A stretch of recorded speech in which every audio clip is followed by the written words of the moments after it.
The funeral director adjusted my father's tie one last time before closing the casket. I stood there in my simple black dress, watching them prepare to take him to his final rest. My phone buzzed in my purse. I'd forgotten to silence it.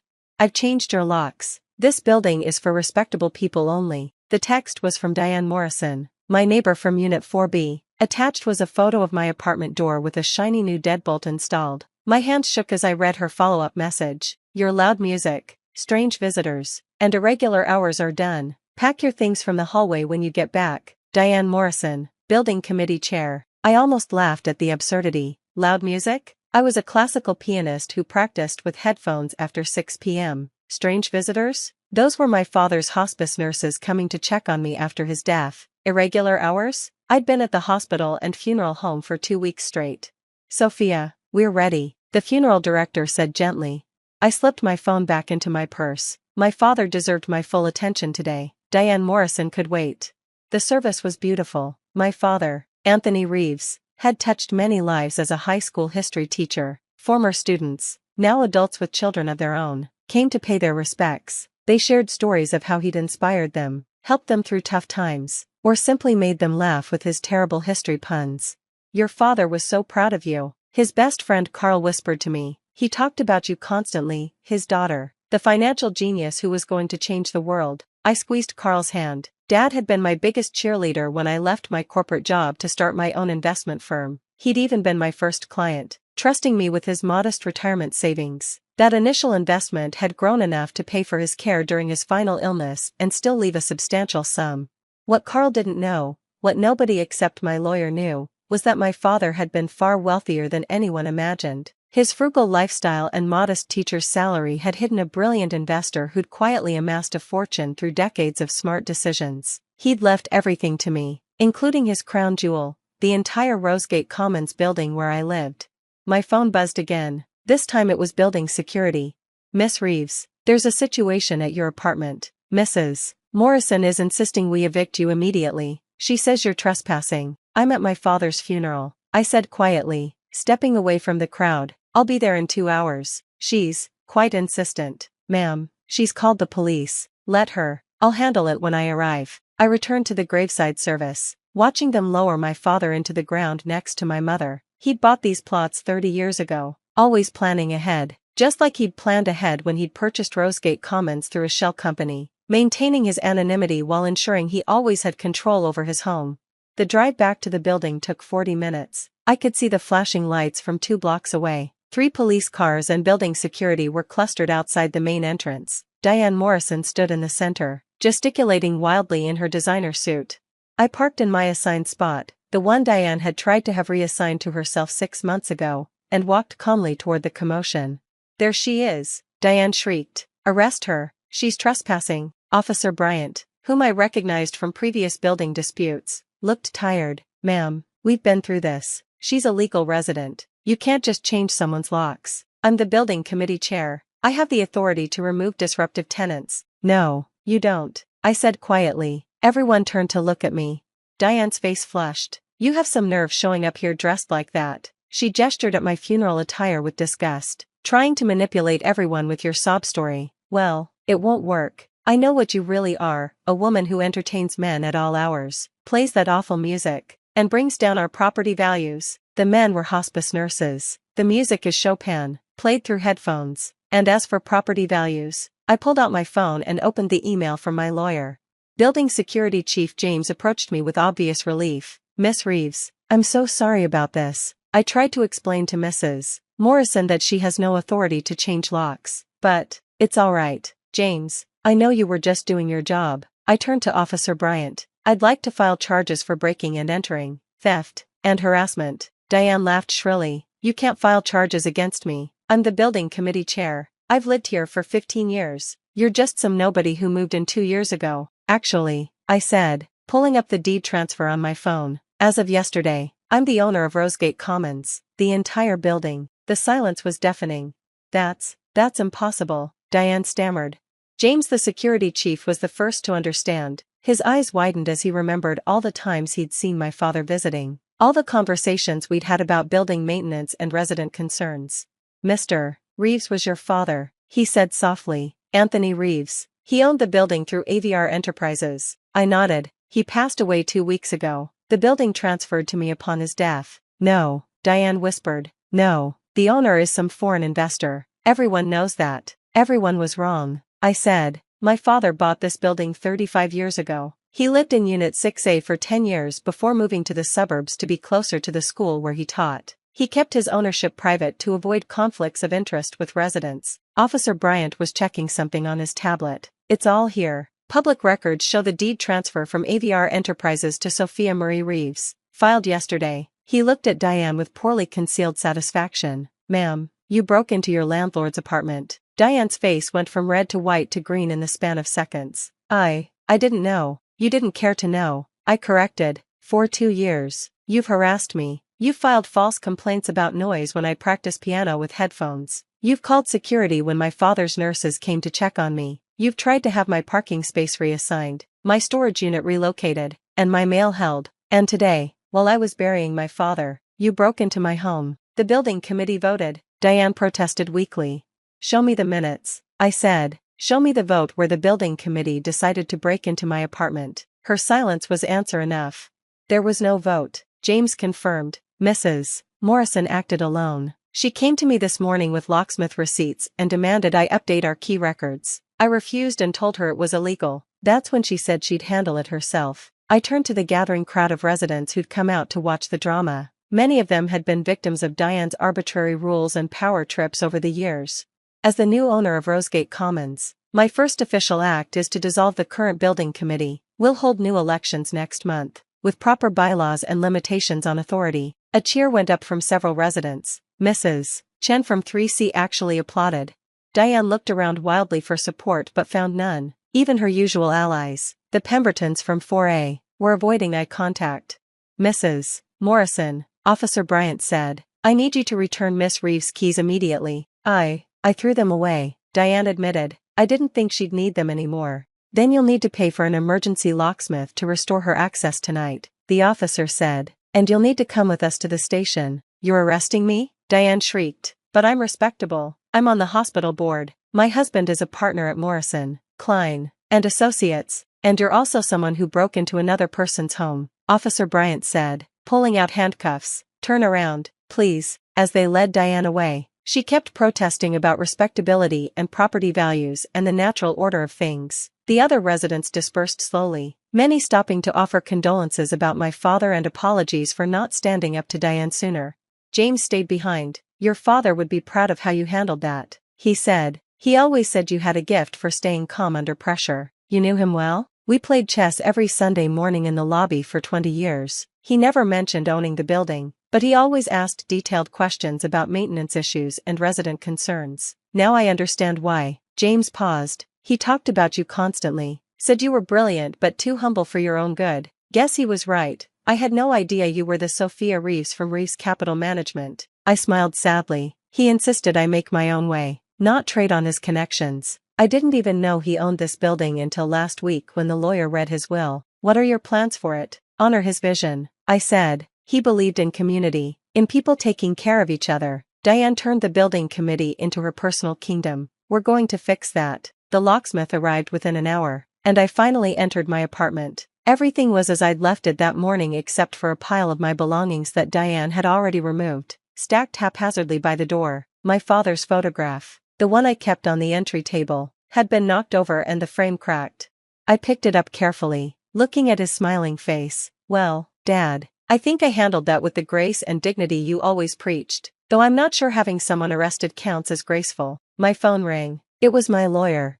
Sophia, I heard about the incident. Building security called me. Are you pressing charges? Yes. She needs to face consequences. Good. I've already fielded 3 calls from her husband's law firm trying to make this go away. They're offering to pay for damages and issue a formal apology. Not good enough, I said. She terrorized residents for years, using her position to bully anyone she deemed unrespectable. It ends now. The next morning, Diane's arrest made the local news. Building committee chair arrested for breaking and entering wasn't the headline she'd probably imagined when she woke up yesterday. Her husband's law firm issued a statement distancing themselves from her actions. But the real vindication came from the other residents. Mrs. Chen from 3C knocked on my door with homemade soup and a story about how Diane had tried to fine her for hanging a traditional Chinese blessing on her door. She said it wasn't in keeping with the building's aesthetic. Mrs. Chen explained, but it was a gift from my grandmother. Tom and Mark from 2F shared how Diane had tried to prevent them from adopting a child, claiming two men raising a baby would disturb the peace. They'd fought her for months before giving up and looking for another place to live.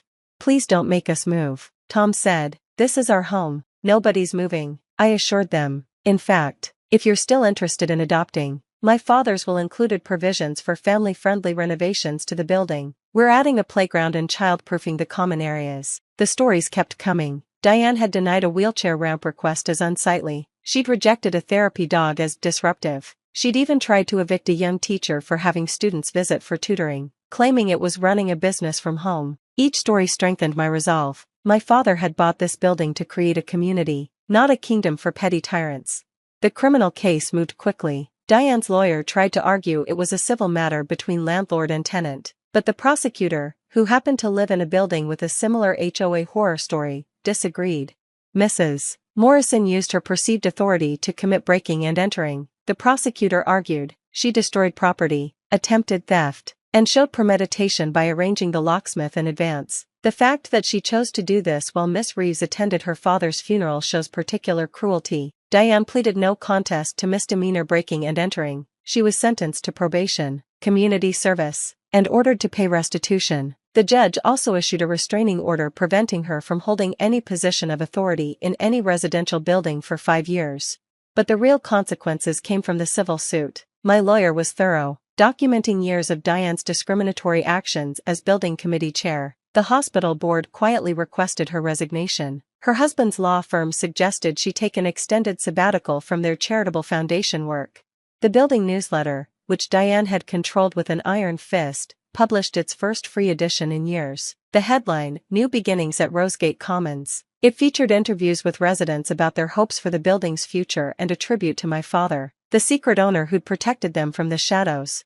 I found evidence of his protection everywhere. Rent increases that Diane had pushed for had been mysteriously rejected by ownership. Renovation requests she'd denied had been quietly approved and funded. Every time she'd tried to evict someone for arbitrary reasons, the management company had found reasons to delay or deny her request. "Your father was a guardian angel," James told me. "Now I understand why he always seemed to know when someone was struggling." 6 months later, Rosegate Commons was transformed. The new building committee, elected fairly, included Mrs. Chen, Tom and Mark, and a rotating seat for newer residents. We'd installed the playground, added the wheelchair ramp, and created a community garden on the roof. Diane's unit went on the market after her divorce was finalized. Her husband, mortified by the scandal and furious about the impact on his firm's reputation, had left her for a younger associate who actually was everything Diane had accused me of being. The irony wasn't lost on anyone. I approved the sale to a young couple. She was a social worker. He was a freelance artist. Exactly the kind of unrespectable people Diane would have hated. They loved the building's new community spirit and immediately joined the gardening club. On the first anniversary of my father's death, we held a memorial in the lobby. Residents shared stories of his kindness, how he'd secretly paid for groceries when someone was struggling, how he'd arranged job interviews for unemployed residents through his teaching connections, how he'd made everyone feel welcome regardless of their background. He never wanted credit, Mrs. Chen said, just wanted to help. I stood before his portrait, which now hung in the lobby with a plaque, Anthony Reeves, teacher, neighbor, friend, a man who believed in community. My phone buzzed with a text from an unknown number. I almost ignored it, then recognized the area code. It was from the state where Diane had relocated.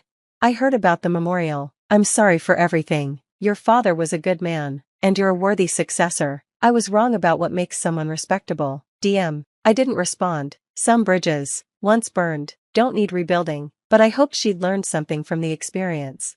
That evening, I sat in my apartment, the same one Diane had tried to take from me, playing Chopin on my piano. No headphones this time. The music drifted through the building, and nobody complained. In fact, Mrs. Chen opened her door to listen better, and Tom and Mark brought their newly adopted daughter to sit in the hallway and hear the nocturne. This was what my father had envisioned, not a building of respectable people, but a community of good people, people who supported each other, who celebrated differences, who understood that true respectability came from how you treated others, not from your job title or bank account. As the last notes faded, I heard applause from the hallway. My neighbors had gathered, drawn by the music Diane had called awful. They smiled and waved before returning to their homes, leaving me alone with my thoughts and my father's photograph. "I think I'm doing okay, Dad," I whispered. "The building is what you always wanted it to be, a real home for everyone." And somewhere in the distance, I could swear I heard his voice on the wind. "That's my girl. Always knew you'd change the world." I closed the piano and prepared for bed, secure in my home, surrounded by my community, carrying forward my father's legacy of quiet kindness and fierce protection of those who needed it most. The locks on my door were new, but they opened to the same truth they always had. Home isn't about who has the fanciest apartment or the most prestigious title. It's about belonging, acceptance, and the courage to stand up for what's right. Even if you have to do it in your funeral dress while your father's grave is still fresh, sometimes, that's when it matters most. The grandfather clock in the hallway chimed 7 times as I pulled into the driveway of our family estate. The same Victorian mansion that had witnessed 28 years of manipulation, favoritism, and carefully crafted lies. I sat in my car for a moment, watching the warm lights spill from the bay windows, illuminating the manicured lawn my mother took such pride in. My hands weren't shaking. Not anymore. I'd spent the last 6 months preparing for this moment, meticulously gathering documents, making calls, and waiting for the perfect time to reveal what I'd known all along. Tonight wasn't just another family meeting. It was the night everything would change. I checked my reflection in the rearview mirror. At 32, I looked different from the timid girl who used to live here. My dark hair was pulled back in a sleek bun, my charcoal soup pressed and perfect. I looked like what I was, a successful business owner, not the failure they'd labeled me as. The front door opened before I could ring the bell. Kate, my younger sister, stood there in her designer dress, perfect makeup, and that ever-present smirk.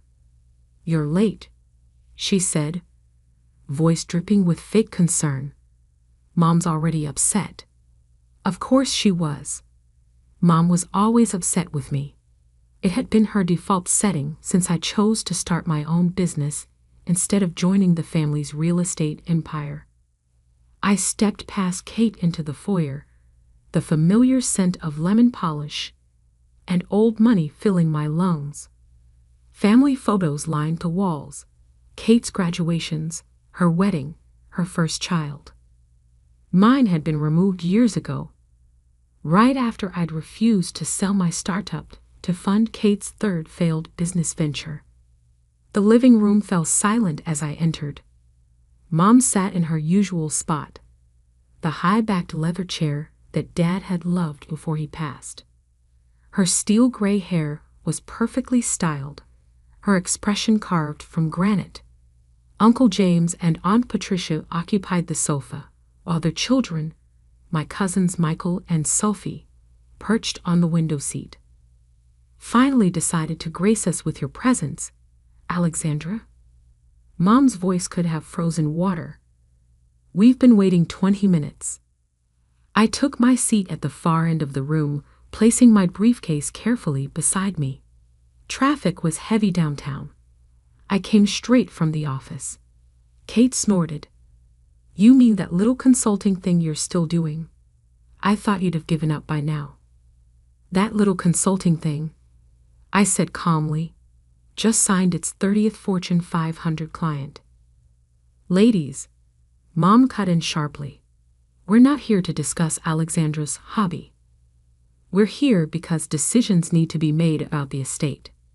I felt my pulse quicken, but kept my face neutral. "Here it comes. Your father," Mom continued, "left certain provisions in his will that are now becoming relevant. The house, as you know, was meant to stay in the family, to be passed down to someone who would preserve the Barrett legacy." Kate straightened in her chair, practically preening. I fought the urge to smile. "We've discussed this as a family," Mom said, not looking at me. And we've decided it's time for Kate to take full ownership. She has a proper family, a proper understanding of our values. She'll raise her children here, continue the tradition. And me? I asked quietly. Mom's lips thinned. You've made your choices, Alexandra. You chose to abandon the family business to pursue your own path.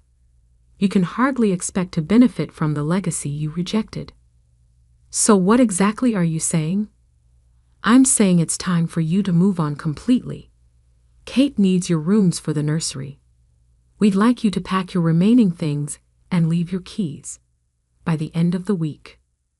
The room was so quiet, you could hear the antique clock ticking on the mantel.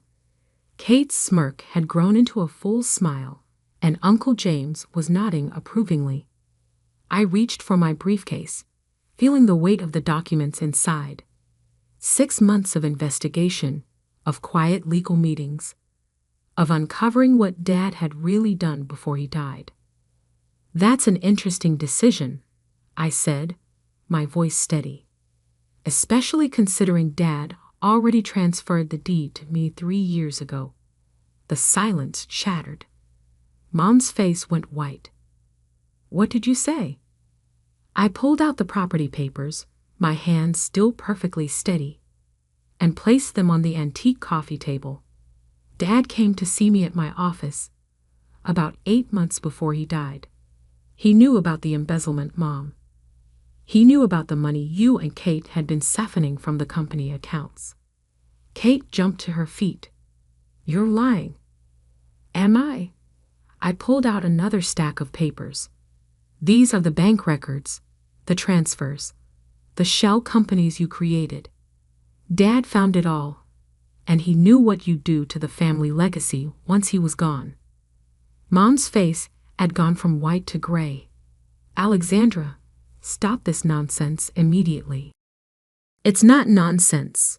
I stood slowly, straightening my jacket. The house is mine. Has been for 3 years. Dad made sure of it before he died, and tomorrow I'm selling it. The proceeds will go to paying back the investors you defrauded. You can't do this, Kate shrieked. This is our home. No, I said quietly. This was Dad's home, and you betrayed everything he built. You have until tomorrow evening to pack your things. I've already notified the authorities about the fraud.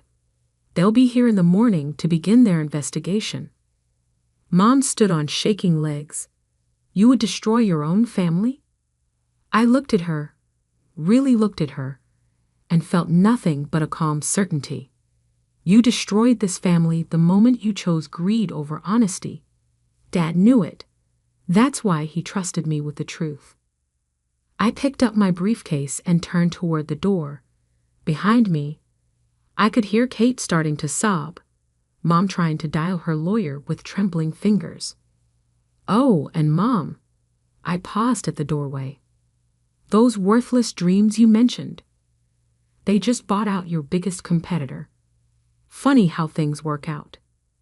The grandfather clock chimed 8 times as I walked out, its sound echoing through the house like a final judgment. In my car, I took a deep breath and pulled out my phone. Yes, Mr. Harrison. Everything's set for tomorrow. Have the moving trucks here by 9. As I drove away, I caught one last glimpse of the house in my rearview mirror. It looked different now, more like a monument to lies than a family home.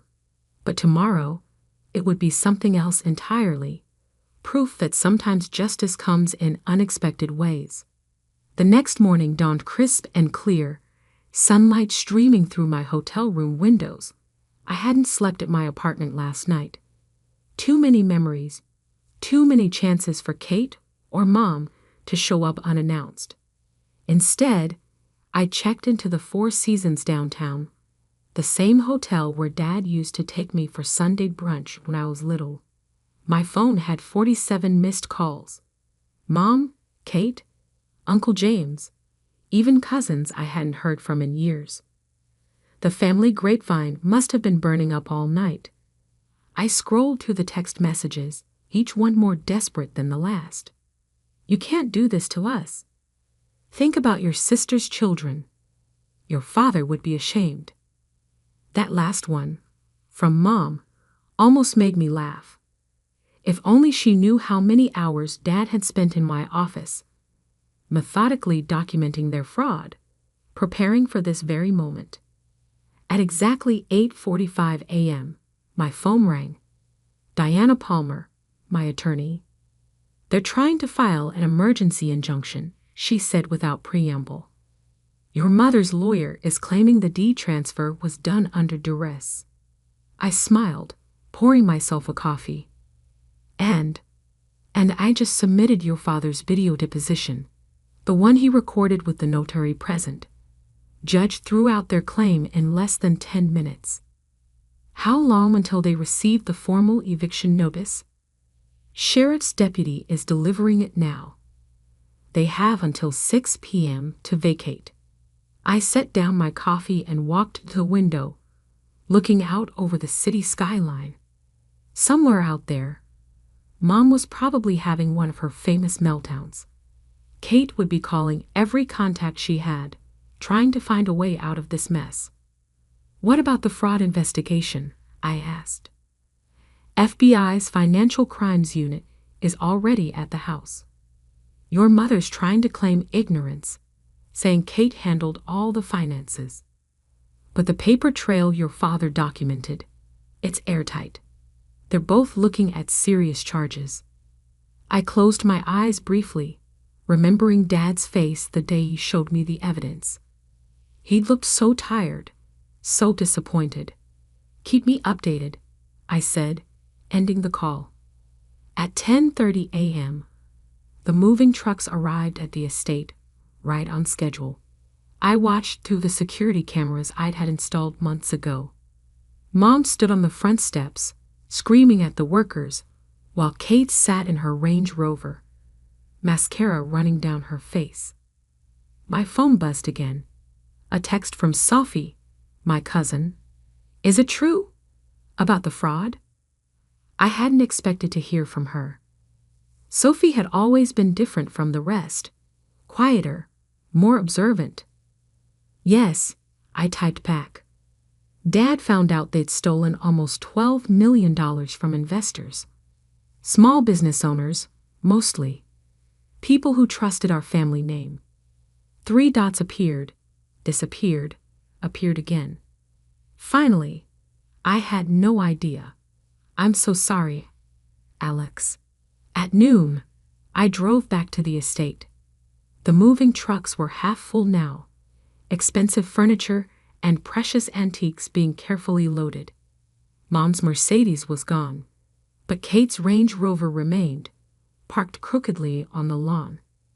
As I walked up the driveway, a familiar figure stepped out of an unmarked car. Detective Marcus Torres, Dad's old friend from the police force. He'd been helping us build the case quietly for months. How's it going? I asked. He shook his head. Your mother's lawyer is trying to claim she had a stroke last year, says she wasn't mentally competent when some of these transfers were made. But we found emails going back 5 years. She knew exactly what she was doing. Inside, the house felt hollow. Half-empty rooms echoed with footsteps as FBI agents methodically documented everything. In the study, Kate sat with 2 federal agents, her designer dress wrinkled, her perfect image crumbling. She looked up as I passed. How could you? She whispered. We're family. I paused in the doorway. Family doesn't steal from innocent people, Kate. Family doesn't destroy everything their father built just to fund shopping sprees and fake charity foundations. Dad loved me more, she spat, sudden venom in her voice. Everyone knew it. I was supposed to get everything. I pulled out my phone, clicked play on a video I'd watched 100 times. Dad's voice filled the room, recorded just weeks before his death. Kate, if you're watching this, I want you to know I saw everything. The transfers, the fake accounts, the way you and your mother manipulated our clients. Alexandra isn't just getting the house. She's getting everything because she was the only one who stayed true to our values. Kate's face crumpled. The federal agents exchanged glances. By 4 p.m., most of the house had been cleared. In the kitchen, I found a photo album shoved in the back of a drawer. Pictures of happier times, family vacations, Christmas mornings, Dad teaching me to ride a bike, while Mom actually smiled. Miss Barrett? A young FBI agent appeared in the doorway. We found something in the basement safe. Documents about other properties, offshore accounts. It's bigger than we thought. I nodded slowly. I know. Dad found those too. That's why he started documenting everything. Your father was a smart man. Yes, I said softly. He was. As the sun began to set, I stood in the empty foyer one last time. The grand staircase that had once seemed so imposing now just looked tired. The crystal chandelier cast dancing shadows on walls stripped of their family portraits. My phone buzzed. A text from Mr. Harrison, the developer. All set for tomorrow's closing. Buyers are excited about converting the property into a community center. I smiled. Dad would have liked that. The house that greed almost destroyed becoming something that would actually help people. Outside, Kate's Range Rover was finally pulling away, packed with whatever she'd managed to save from the federal seizure. She didn't look back. I locked the front door, the sound echoing through the empty house like the final note of a long, complicated song. Tomorrow, everything would change again. But tonight, in the growing darkness, I could almost hear Dad's voice. You did good, kiddo. You did good. 1 year later, I stood at the window of my downtown office, watching the city lights flicker to life in the early evening. The view was different from the one at the estate, but cleaner somehow, more honest. My assistant, Maria, knocked softly before entering. The Gazette reporter is here for your interview. I nodded, straightening my blazer. Send her in. Sarah Chen from the Business Gazette was younger than I expected, but her eyes were sharp. She set up her recorder as I took my seat behind my desk. Thank you for agreeing to meet, she began. Your story has become something of a legend in financial circles. The Barrett scandal, they're calling it. I smiled faintly. Interesting choice of words. How does it feel? She asked. 1 year after exposing one of the biggest family fraud cases in the state's history, I considered the question carefully. It feels right. Difficult, but right. Your mother and sister were sentenced last month, 20 and 15 years respectively. Any contact with them since? No. I picked up a framed photo on my desk. Dad and me at my college graduation. They made their choices. Now they're living with the consequences. And the victims? The investors they defrauded? Every penny has been repaid, I said firmly. We sold everything. The house, the vacation properties, their art collection. Combined with the seizure of their hidden accounts, we were able to make everyone whole. Sarah leaned forward. Sources say you could have kept some of those assets legally. The house, for instance. Why didn't you? Because it wasn't just about the money. It was about restoring faith in the Barrett name. Dad spent 30 years building a reputation for integrity. I couldn't let their actions be his legacy. The reporter nodded, making notes. And your company? Barrett Consulting has grown exponentially this past year. I smiled, genuinely this time. We just opened our 3rd office. Turns out there's a market for ethical business practices. Who knew? Your cousin Sophie joined the firm, I understand. Yes, She's heading our new compliance division. Ironic, isn't it? After the interview, I walked to the community center, the former Barrett estate. The renovation had transformed it completely. Where there had once been cold marble and imposing artwork, there were now bright walls covered in children's paintings. The grand dining room was a library.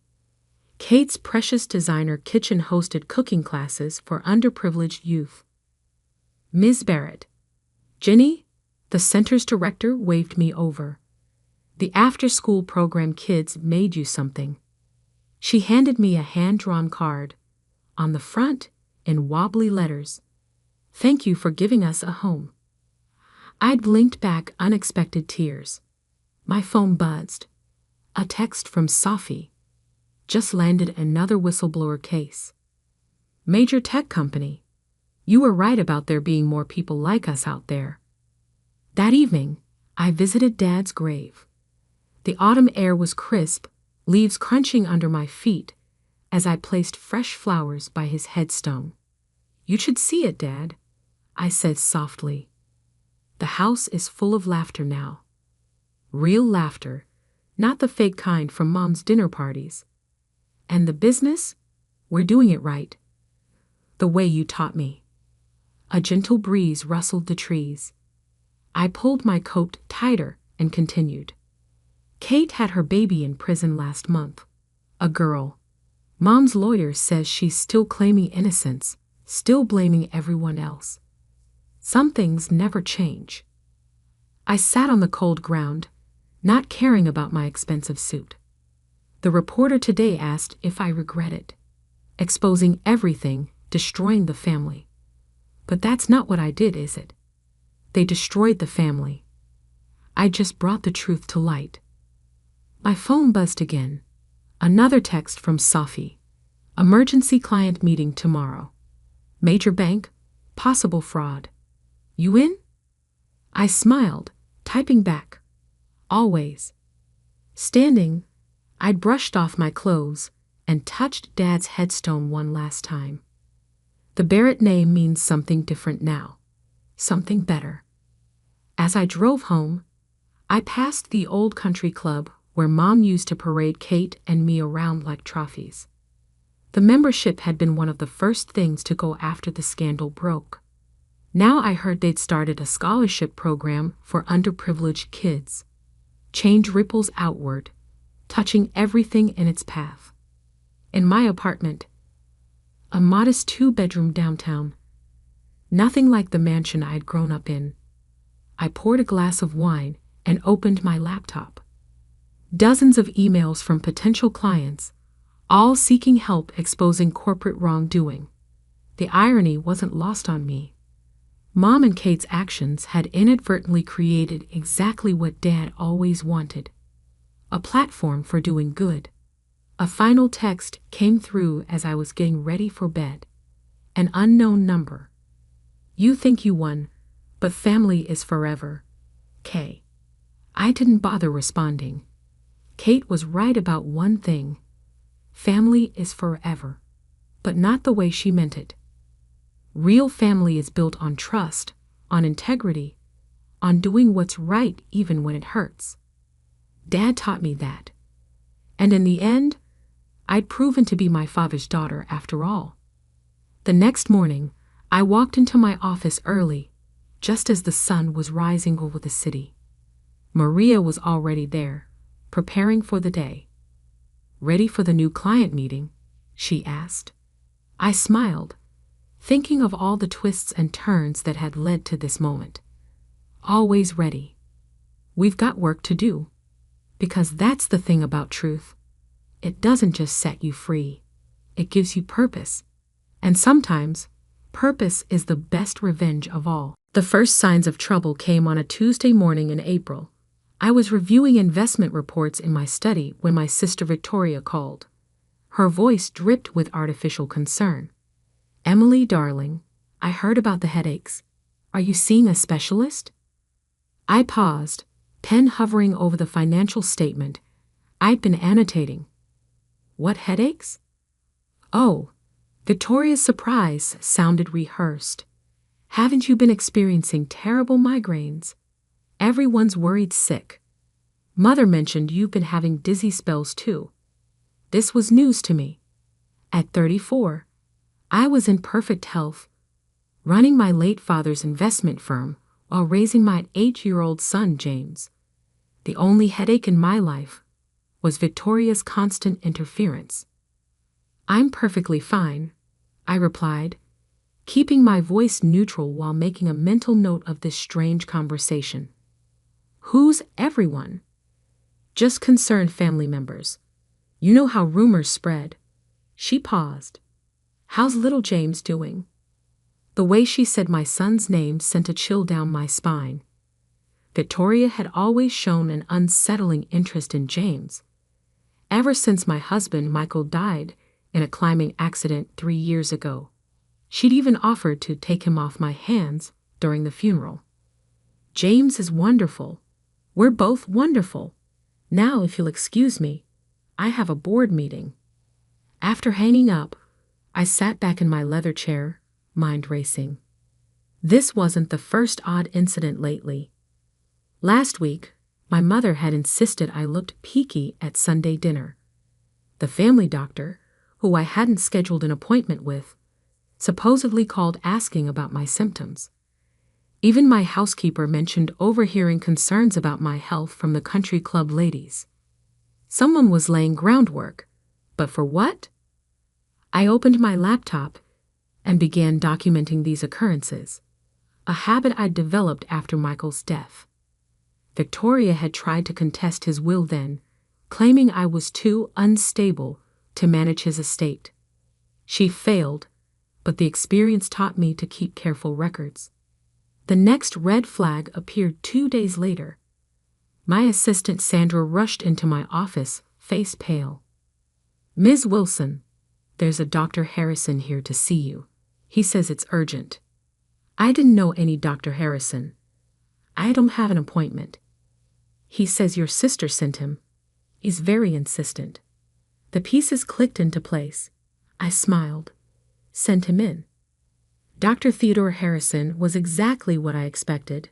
Distinguished, silver-haired, carrying an air of authority that probably convinced most people not to question him. I noticed he carried a medical bag that looked straight out of a period drama. Ms. Wilson, I'm deeply concerned about your condition. He sat without being invited. Your family reports severe symptoms that could indicate. Who's paying you? I interrupted. He blinked. I beg your pardon? For this performance, Victoria? Or did my mother hire you? I leaned forward. Because I have to tell you, showing up uninvited at my office with a fake medical bag is bordering on criminal impersonation. Color drained from his face. Ms. Wilson, I assure you. Shall I call the medical board? I'm sure they'd be interested in a doctor who makes unsolicited office visits based on third-party reports. He stood quickly. Perhaps I was misinformed. Good day, Ms. Wilson. After he left, I added this incident to my growing file. Victoria was planning something, but what? The answer arrived that evening when I returned home. James rushed to greet me, his dark curls bouncing. Mom, Aunt Victoria brought me a new game. I froze. Aunt Victoria was here. My housekeeper Margaret appeared, wringing her hands. I'm so sorry, Ms. Wilson. She said you knew she was coming. She spent an hour with James, took photos of his room. Said she was planning a renovation surprise for you. My blood ran cold. Victoria had been in my house with my son, documenting his personal space. Combined with the health rumors and fake doctor, a picture was emerging. My sister wasn't just laying groundwork. She was building a case. I called my lawyer, Benjamin Gates, that night after James was asleep. Someone's trying to have me declared incompetent, I said without preamble. Ben had defended me against Victoria's previous attempts to seize control of Michael's estate. He understood immediately. The sister again? She's spreading health rumors? Sent a fake doctor to my office. Today she was photographing James's room.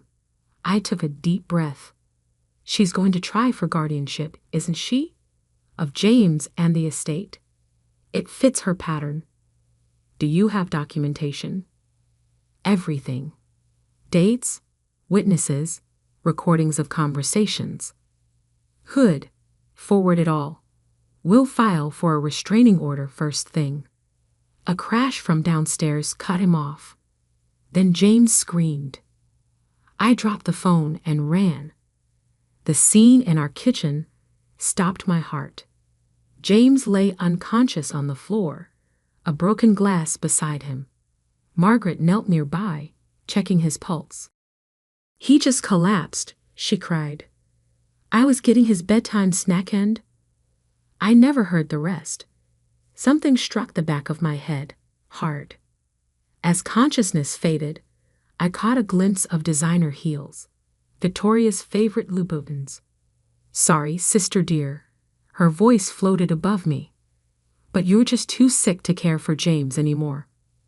Then darkness took me. I awoke to beeping machines and white walls. A hospital room. My head throbbed where I'd been struck. As awareness returned, panic set in. James.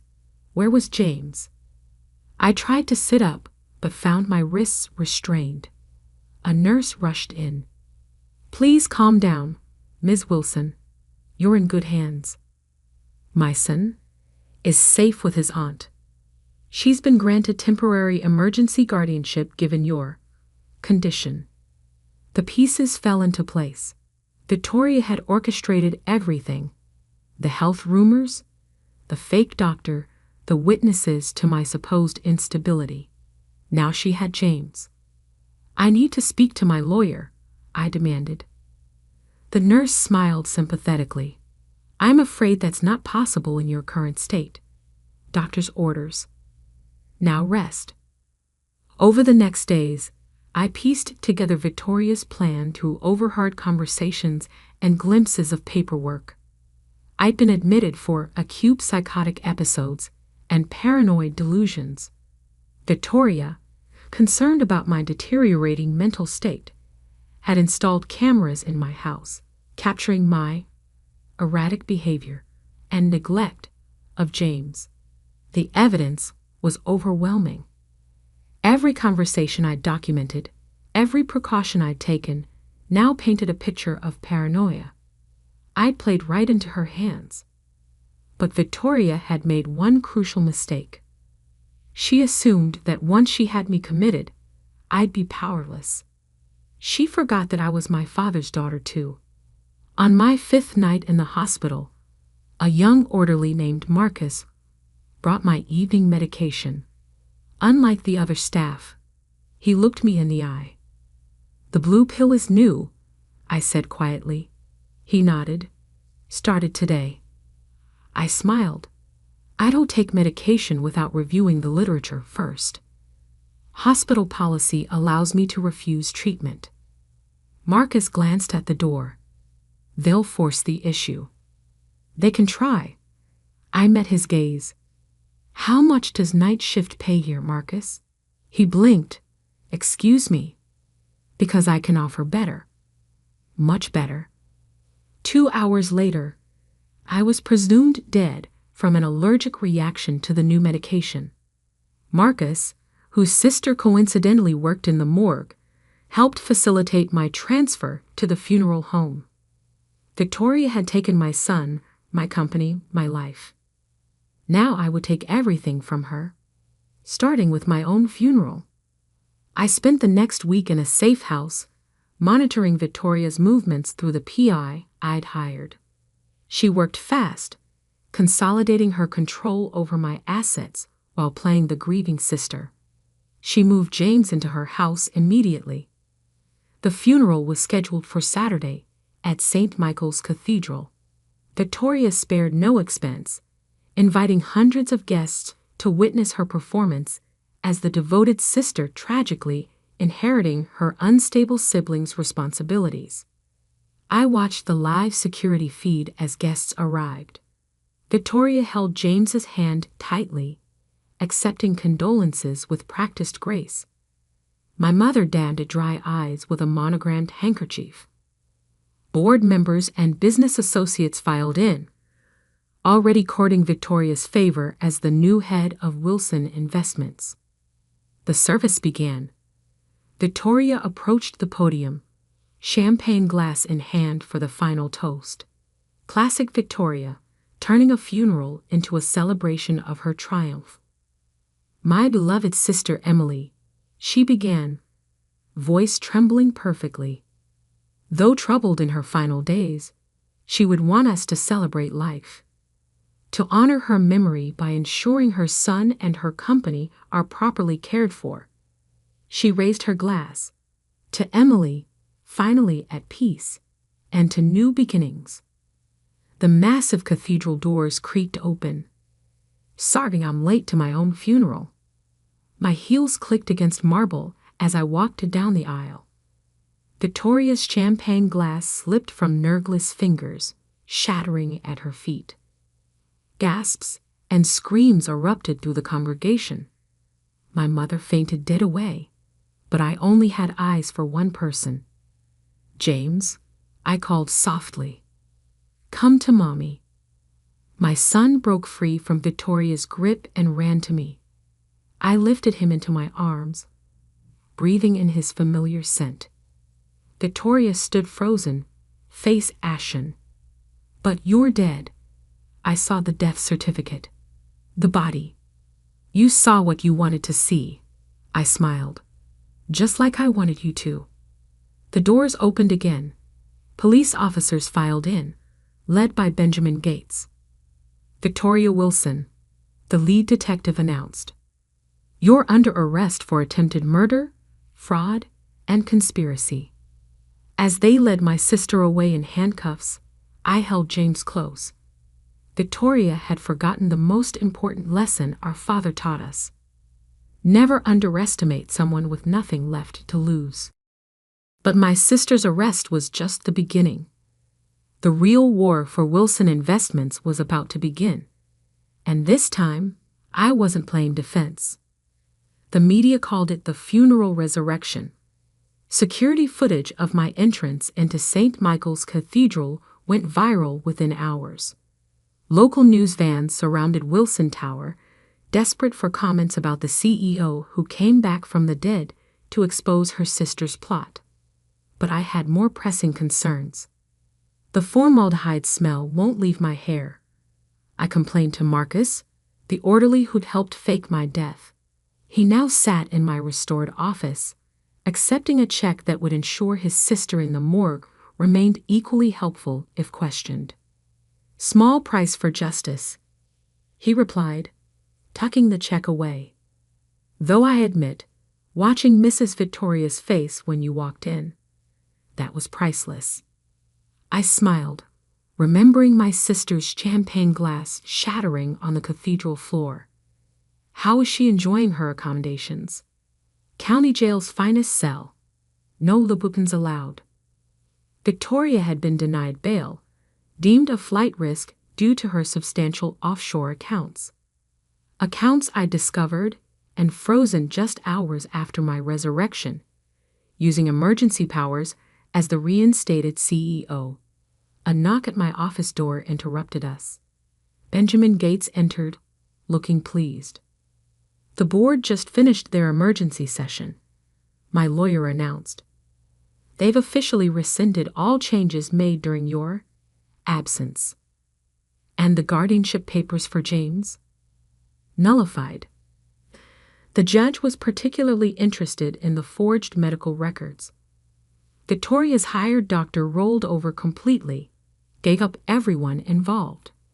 I nodded, unsurprised. Dr. Harrison had seemed the type to save himself when cornered. "What about Mother?" Ben's expression darkened. "That's more complicated. The police found evidence she was involved in planning your commitment, but proving criminal intent, I don't want her arrested." I stood, walking to the window overlooking Boston's financial district. I want her ruined. My mother, Elizabeth Wilson, had orchestrated family dynamics since I was a child. She'd always favored Victoria, the daughter who embraced her social climbing schemes. When my father died, leaving me in charge of Wilson Investments, Mother had seen it as a personal insult. Now she'd helped Victoria try to steal everything, including my son. The annual shareholders meeting is next week, I mused. Mother still holds 20% of company shares through her trust. Ben raised an eyebrow. Inherited from your father. Irrevocable. Nothing's irrevocable if you know where to look. I turned back to my desk, pulling up an encrypted file. Father left me more than the company. He left me insurance. The file contained years of documentation, questionable property deals, tax evasion schemes, offshore accounts Mother had hidden from Father. He'd known about her financial infidelity, but kept the evidence private, protecting the family name. Release this, Ben warned, and the scandal won't just destroy your mother. It could damage Wilson Investments. Unless, I smiled, unless it comes out during an SEC investigation triggered by Victoria's crimes. Mother becomes collateral damage. The company appears transparent and cooperative. Ruthless. Ben shook his head admiringly. You really are Robert Wilson's daughter. Victoria and Mother forgot that. I closed the laptop. They won't make that mistake again. That evening, I took James for ice cream at our favorite shop near the Common. He'd been quiet since the funeral, processing the trauma of the past weeks. Did Aunt Victoria hurt you? He asked suddenly, chocolate dripping down his cone. I considered how to answer. James was mature for 8, but explaining attempted murder and false imprisonment seemed excessive. Aunt Victoria was confused about what's best for you, I said carefully. She thought she should be your mom instead of me, but she was wrong, and now she has to face consequences for her bad choices. He nodded solemnly. Is she going to jail? Yes, sweetheart, for a long time. Good. He licked his ice cream. She made me eat vegetables with every meal, even breakfast. I laughed, pulling him close.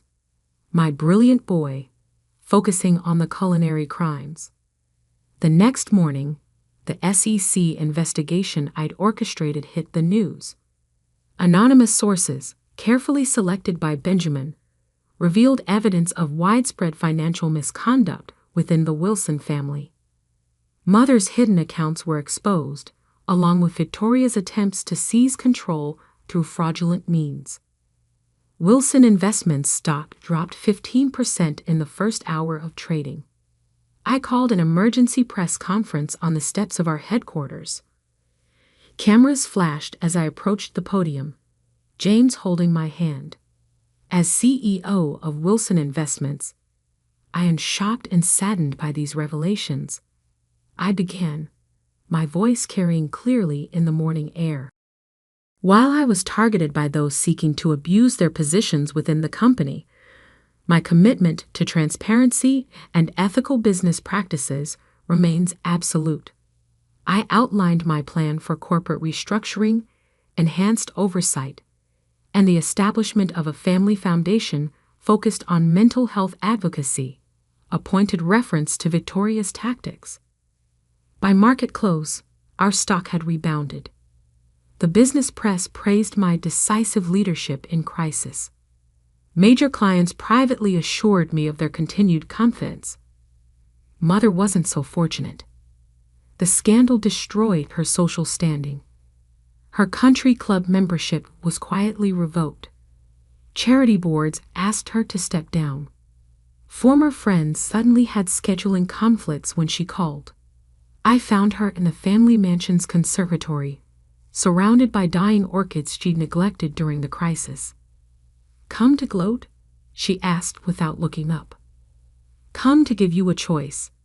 I placed a document on the table beside her. "Sign over your shares to James's trust. Admit yourself to a private wellness facility in Switzerland for a year. And this ends. Fight me, and I release everything, including Father's personal journals about your affair with his brother." She finally met my eyes. "You really are going to destroy me. You tried to take my son." My voice was ice. "Be grateful destruction is all I'm offering." The charges against Victoria took months to process. She accepted a plea deal. 15 years for attempted murder, fraud, and conspiracy. No possibility of parole. I visited her once before she was transferred to federal prison. She'd lost weight, her designer clothes replaced by an orange jumpsuit, but her eyes still burned with familiar hatred. "Proud of yourself?" she spat. "You've ruined everything." "No, Victoria, you ruined everything. I just survived." She lunged forward, stopping when her handcuffs caught. "I deserved to run the company. Father knew you were weak," he told me. "Father told you what you wanted to hear. He knew you'd try something like this eventually." I stood to leave. "That's why he left me in charge. I'll get out someday," she called after me. "And when I do, you'll what? Try to kill me again." I turned back. "That's the difference between us, Victoria. You keep trying the same failed tactics, while I learn from every attack. Come after me or James again, and prison will feel like a vacation resort." Mother spent 18 months in her Swiss retreat before returning to Boston. She sold the mansion, bought a modest condo in Back Bay, and learned to live without social influence. We saw her occasionally at holidays, but the relationship remained cold. James thrived, showing an early aptitude for business that made me suspect he'd run Wilson Investments someday.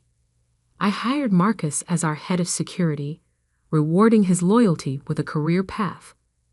The orderly's sister moved from the morgue to medical school, her tuition mysteriously paid by an anonymous donor. 2 years after my resurrection, I stood in my father's old office, my office now, studying his portrait above the fireplace. The artist had captured his knowing smile perfectly. "You were right, Dad," I said softly. "Always prepare for betrayal, especially from family. But make the punishment so complete, they never dare try again." A knock at the door interrupted my reflection. My assistant entered with quarterly reports showing record profits. Wilson Investments hadn't just survived the scandal. We'd emerged stronger. I signed the reports, my signature bold and clear. Emily Wilson, CEO. Victoria had tried to steal my life, my son, my company. Instead, she'd given me the opportunity to prove exactly why Father had chosen me as his successor. Sometimes the best revenge isn't just surviving, it's thriving in ways your enemies never imagined possible. As I looked out over the city, I now truly controlled. I smiled. Victoria rotted in prison. Mother lived in social exile. And I had everything they tried to take from me. Plus the one thing they never had, the absolute certainty that I'd earned it all. The sun set behind the Boston skyline, painting the city in shades of victory. I stood in the dusty aisles of Miller's General Store, running my fingers along shelves that hadn't changed since I was a child. The ancient cash register still sat on the counter, its brass finish dulled by decades of use. Sunlight filtered through windows that needed cleaning, casting patterns on the worn wooden floor where my father had taught me to stock shelves 30 years ago. "Sarah, you can't be serious." My brother Michael's voice cut through my nostalgia. "The property assessor valued this dump at less than $50,000. Your share of Dad's savings is worth 6 times that." I turned to face my siblings, Michael in his expensive suit, Patricia in her designer dress, both looking at me like I'd lost my mind. They'd flown in from their respective coastal cities for the reading of our father's will, already arguing over how to split his considerable liquid assets. "I've made my decision," I said quietly. "You two can split the money. I'm taking the store." Patricia threw up her hands in exasperation. "This is ridiculous. You're giving up $300,000 for a failing business in the middle of nowhere. The place barely breaks even." She wasn't wrong about the numbers. Miller's General Store had been struggling for years, hanging on mainly because our father refused to close the place where he'd raised his family. The small town of Cedar Grove had been slowly dying as younger people moved away, leaving behind an aging population that could barely keep the few remaining businesses afloat. "It's not about the money," I tried to explain. "This store was Dad's life. It meant something to him." "Dad's dead," Michael said bluntly, "and sentiment doesn't pay bills. Take the cash, Sarah. Be smart for once in your life." I felt the familiar sting of his condescension. Michael, the successful investment banker. Patricia, the high-powered attorney. And me? Just the middle child who'd stayed in Cedar Grove, helping Dad run the store while getting my business degree from the local college. "The decision's made," I said firmly. "Mr. Harrison has the paperwork ready at his office. We can sign this afternoon." Patricia shook her head, her perfect blonde hair swaying. "Fine, throw your inheritance away, but don't come crying to us when this place finally goes under." They left in a cloud of expensive perfume and disapproval, the bell over the door chiming their exit just as it had thousands of times before. I sank onto the old stool behind the counter, remembering how Dad used to sit there, greeting every customer by name. "You sure about this, Sarah?" Tom Harrison, our family's longtime lawyer, had stayed behind. He'd known me since I was a kid stealing penny candy from the jar that still sat on the counter. "Did you know about the highway proposal?" I asked instead of answering. He blinked, obviously surprised. "The interstate expansion, it's just a rumor. The state won't make a decision for months, maybe years." I pulled a folder from my bag and handed it to him. Inside were detailed maps, environmental impact studies, and most importantly, the preliminary approval for a new highway exit that would dump traffic less than a quarter-mile from Miller's General Store. "Where did you get these?" Tom asked, flipping through pages. "I didn't spend all those years just stocking shelves," I said. "While Dad ran the store, I got my business degree, did market research, made connections with the city planning office. That highway isn't a rumor, it's happening. They're announcing it next month." Understanding dawned on his face. "And when they do, property values in the area will skyrocket," I finished, "especially commercial lots with good road access. Like this one." He looked around the store with new eyes. "Does anyone else know?" "Just the planning committee and a few investors they're courting. I found out because I've been attending the town council meetings for years. Nobody pays attention to the quiet one taking notes in the back row." Tom chuckled. "You always were the smart one, no matter what your siblings think." He sobered. "But Sarah, even with the highway coming, turning this place around won't be easy. The building needs work. The inventory is outdated." "I know." I stood up, walking the aisles I knew by heart. "But I got plans, big ones." I did too. While Michael and Patricia had been building their careers in bigger cities, I'd been studying, learning, preparing.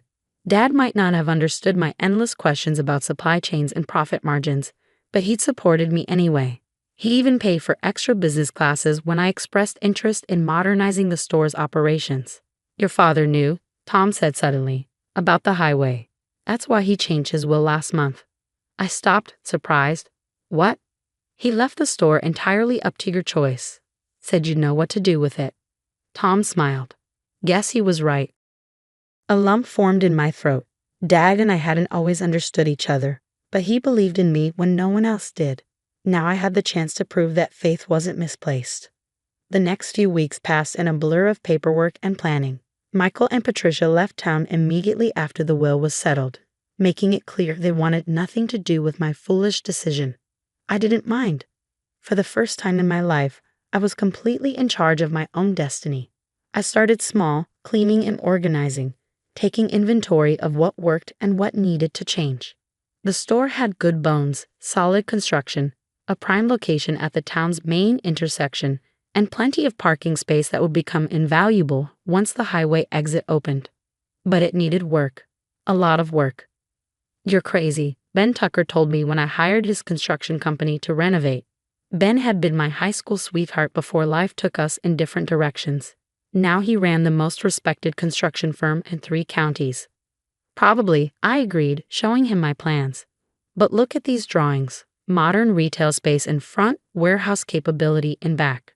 New loading dock, expanded parking. Thinking bigger than a general store? Much bigger. I pulled out the highway plans. See this exit? In 2 years, this will be the main route into town. We'll have thousands of cars passing by daily. The store needs to be ready. Ben studied the drawings, his contractor's mind already working. It's a solid plan, Sarah, but it'll cost a lot. I've got investors lined up. Another surprise for my siblings. While they've been dismissing me as the quiet one watching the store, I've been building relationships with local business leaders, people who believe in Cedar Grove's future. Like me, Ben said quietly. Our eyes met for a moment, and I remembered why I'd once thought we'd spend our lives together. But that was a long time ago. The work needs to be done before the highway announcement, I said, all business again. Once that happens, every contractor in the county will be booked solid. Ben nodded. We can start next week. But Sarah, he hesitated. Your siblings. They're going to be angry when they realize what you've done. They're already angry. I shrugged. Might as well give them a real reason. The renovation began on a Monday. By Wednesday, half the town was talking about my foolishness, investing money in a dying business in a dying town. I ignored them, focusing on the future I could see so clearly. The old shelving came out first, replaced by modern retail fixtures. The creaky wooden floor was restored to its original glory. New lighting transformed the space from dim and dated to bright and welcoming. Every change hurt my dwindling savings, but I knew it would be worth it. You're bleeding money, my accountant warned me after the first month. The store's income can't support these improvements. It will, I promised. Just wait. I worked 18-hour days, running the store while supervising renovations. The old-timers who'd been shopping here for decades grumbled about the changes, but even they had to admit the place looked better. Younger families started coming in, attracted by the cleaner space and modernized inventory. Then came the first test of my resolve. Sarah? Mrs. Jenkins, my nearest neighbor, caught me as I was closing up one night. I heard a rumor about developers wanting to buy up property along Main Street. My heart skipped. Oh? Offering good money, they say. Above market value. She peered at me. Had any offers? I had 3 in the past week, each higher than the last. Word was leaking about the highway, though nothing official had been announced. Not interested in selling, I said firmly. But surely, with all the money you're spending on renovations, I just smiled and wished her good night. Let them think I was foolish. Soon they'd understand. The next morning, I found Michael waiting in the parking lot, looking distinctly out of place in his $1,000 suit. I hear you're turning down purchase offers, he said without preamble. Hello to you too, brother. Sarah, be reasonable. I've got a client willing to pay 3 times what this place is worth. Take the money and walk away. I unlocked the store's front door, breathing in the familiar scent of wood and memories. Not interested. Damn it, Sarah. He grabbed my arm. I'm trying to help you. Dad's gone. You don't have to prove anything anymore. I pulled away. You never understood him, Michael. Or me. This isn't about proving anything. It's about building something. Building what? A general store in a town that's practically a ghost town. You'll see. I left him standing in the parking lot, as confused as he'd always been by the sister who didn't fit his worldview. But Michael's visit was just the beginning. Over the next few weeks, more developers came calling. Some tried to charm me, others to intimidate. Patricia even flew in from Los Angeles, armed with legal arguments about fiduciary responsibility and missed opportunities. I turned them all down. The renovations continued, eating through my savings and the small business loan I'd secured. Some days, watching the numbers in my account drop, I wondered if my siblings were right, if I was being foolish, throwing good money after bad. Then I'd look at the highway plans hidden away in my office and remember what Dad used to say. Sometimes you have to believe in something before anyone else can see it. I believed in Miller's General Store, in Cedar Grove, in myself, and soon everyone else would too. But that's another part of the story. The morning of the highway announcement arrived with a mix of fog and anticipation. I stood in Miller's newly renovated storefront, watching town council members and state officials set up for their press conference in the park across the street. Television vans lined Main Street, their satellite dishes reaching skyward like mechanical flowers. Quite a crowd, Ben observed, joining me at the window. The renovation was nearly complete, though we kept the iconic Miller's sign. Some things were worth preserving. Wait until they make the announcement, I said quietly. This is nothing compared to what's coming. My phone buzzed. Michael calling for the third time that morning. I ignored it, just as I'd ignored Patricia's increasingly threatening emails about family responsibility and fiscal insanity. They figured out something was happening in Cedar Grove, but they were still in the dark about the scale of it. The store's new automatic doors whispered open, admitting Tom Harrison. Our family lawyer looked harried, his bow tie slightly askew. Sarah, we need to talk. Your siblings have filed an injunction to prevent me from selling the property. I smiled. Let me guess. They're claiming Dad wasn't of sound mind when he changed the will. Tom blinked. How did you? Because I know my siblings. And because 3 different developers called this morning, hinting they'd help fight any legal challenges if I agreed to sell to them. This is serious, Sarah. They've hired Blackwood and Reed, top real estate attorneys. Let them waste their money. I turned from the window, surveying the transformed space. The old general store had become something entirely new. Modern retail displays, a gourmet coffee bar, and local artisan goods mixed with everyday necessities. The warehouse space in back was ready too, though no one knew what for. Yet. You're not planning to sell at all, are you? Tom asked slowly. Tom, what's the largest retailer in Cedar Grove? He frowned. Well, since the Walmart closed last year, I guess Miller's is, now that you've expanded. And how many delivery services operate in the county? None, since the pandemic killed that startup last winter. I smiled. Wrong, one starts operations today. Understanding dawned on his face. The warehouse space, the loading docks. Miller's isn't just a store anymore, I explained. It's a distribution hub. We'll serve 3 counties, delivering everything from groceries to hardware. The highway exit makes us the perfect location. But the announcement hasn't even. The sound of microphone feedback cut him off. Outside, the mayor was approaching the podium, flanked by state transportation officials. The crowd, much larger now, pressed forward eagerly. I didn't need to hear the speech.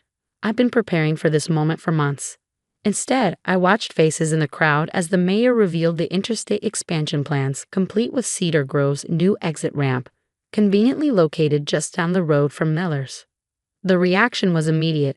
People gasped, pointed, already turning to look at nearby properties with new eyes.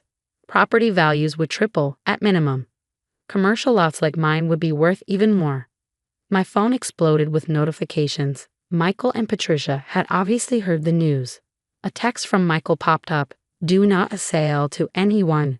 Call me immediately. I deleted it without reading the rest. Sarah, Ben called from the back.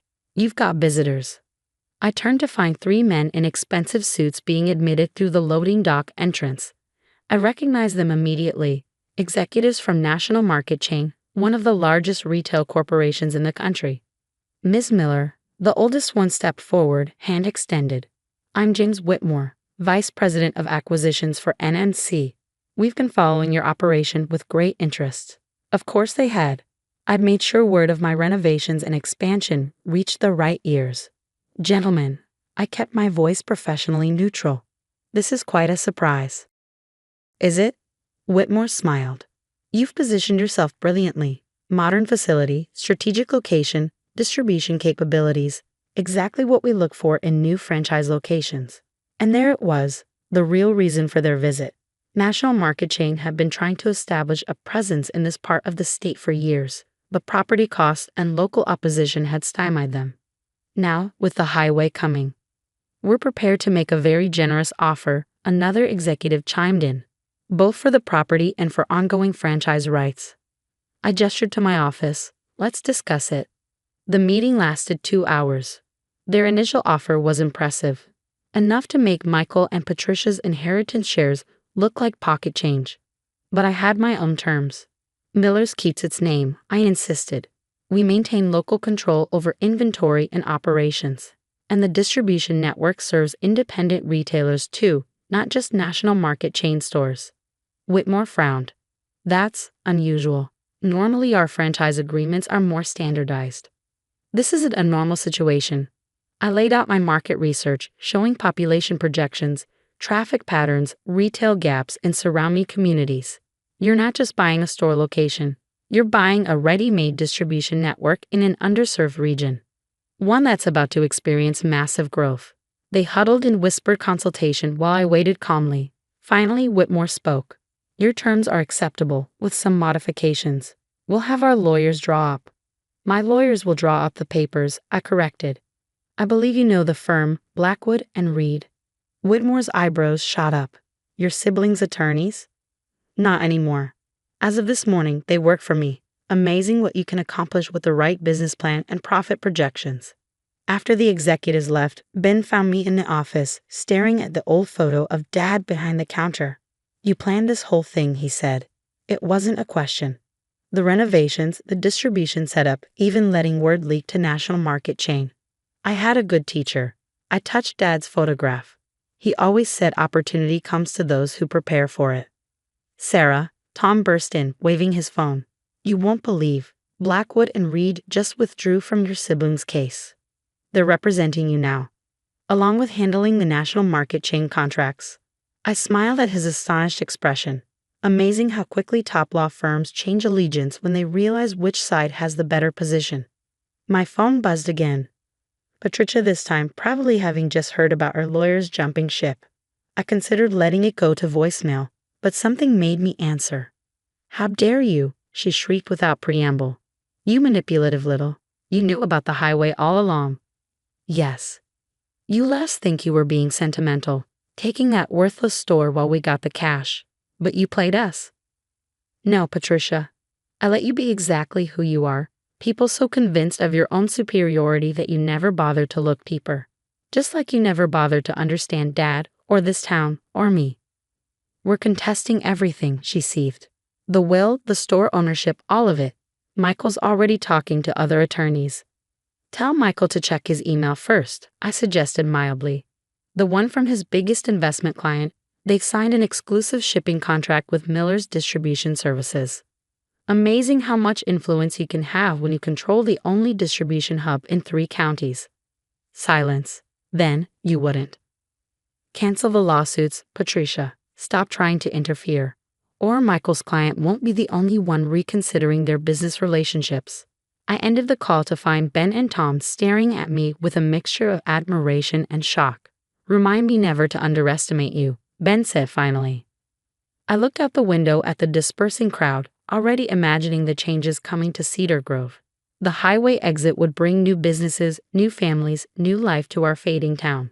And at the heart of it all would be Miller's, not just a general store anymore, but the center of a retail and distribution network that would serve the entire region. My siblings had laughed when I chose the store over cash. They dismissed me as sentimental, foolish, stuck in the past. But I'd seen the future coming and I prepared for it. Now they'd understand exactly what they'd given up, not just the property value, but the chance to be part of something bigger than their own ambitions. Sarah? Tom's voice broke into my thoughts. Your brother's on the other line, says it's urgent. I smiled, remembering all the times Michael had patronized me, treated me like the family failure. Tell him I'm busy. I've got an empire to build. But the empire would have to wait a few more hours. I had a store to run, customers to serve, a legacy to honor and transform. Dad had believed in me when no one else did. Now I would prove that his faith was justified. The automatic doors whispered open again, admitting the first curious locals eager to see what all the commotion was about. Time to show them that Miller's and Cedar Grove were just getting started. The real changes were still to come. But that's another part of the story. 6 months after the highway announcement, I stood in Miller's expanded parking lot watching the new sign being installed. The familiar Miller's remained, but underneath now read, a national market chain partner, serving Cedar Grove since 1952. The lot was full, as it had been every day since we launched the distribution service. Local restaurants picked up supplies in the morning, delivery vans came and went throughout the day, and regular customers kept the retail floor busy. We'd had to hire 20 new employees just to keep up with demand. Looking good, Ben said, joining me outside. His construction company had become our go-to contractor, handling expansions for both the main store and our new satellite locations in neighboring towns. The highway exit opens next week, I replied, just in time for holiday shopping.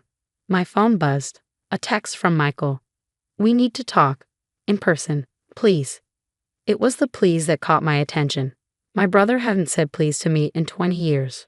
Before I could respond, a sleek black car pulled into the lot. Patricia stepped out, looking oddly uncertain in her designer suit. Behind her, Michael emerged from the driver's side. Well, I said quietly to Ben, this should be interesting. My siblings approached slowly, taking in the transformed property. The old general store was now the centerpiece of a modern retail complex. Loading docks hummed with activity, delivery vans came and went, and customers streamed in and out of the automatic doors. Sarah, Michael spoke first, his usual arrogance notably absent. You've been busy. Very. I kept my voice neutral. What brings you both here? More legal threats? Patricia flinched. We dropped all the lawsuits. You know that. I do. I also know Michael's investment firm just lost 3 more clients to companies that ship exclusively through Miller's distribution. That's actually why we're here, Michael said. To talk business, real business. I raised an eyebrow but gestured toward the store. My office is upstairs. They followed me through the retail floor, past the gourmet coffee bar where locals gathered for their morning caffeine, past the artisan goods section featuring products from small businesses across 3 counties. Everything that made Cedar Grove special, wrapped in modern retail efficiency. You've kept a lot of the old elements, Patricia observed, touching a restored wooden beam. Some things are worth preserving. My office occupied Dad's old storage room, though now it had windows overlooking Main Street. His original desk sat in one corner, restored and polished. The wall behind it held the store's first dollar, framed beside the multi-million-dollar contract with national market chain. Nice view, Michael said, taking a seat. You can see the highway construction from here. That's the point. I settled behind the desk. What do you want? My siblings exchanged glances. Patricia spoke first. We were wrong, she said simply. About the store, about you, about everything. We didn't see what Dad saw, Michael added. The potential. The vision. And now that it's successful, you want in. My tone made it clear what I thought of their timing. No, Patricia surprised me. We want to apologize. Michael pulled out a folder. And to show you something. Remember when Dad took that trip last spring, right before he got sick? I nodded. Dad had disappeared for a week, coming back quieter than usual. He came to see me, Michael said. Showed me plans for expanding the store, modernizing it. Asked for investment advice.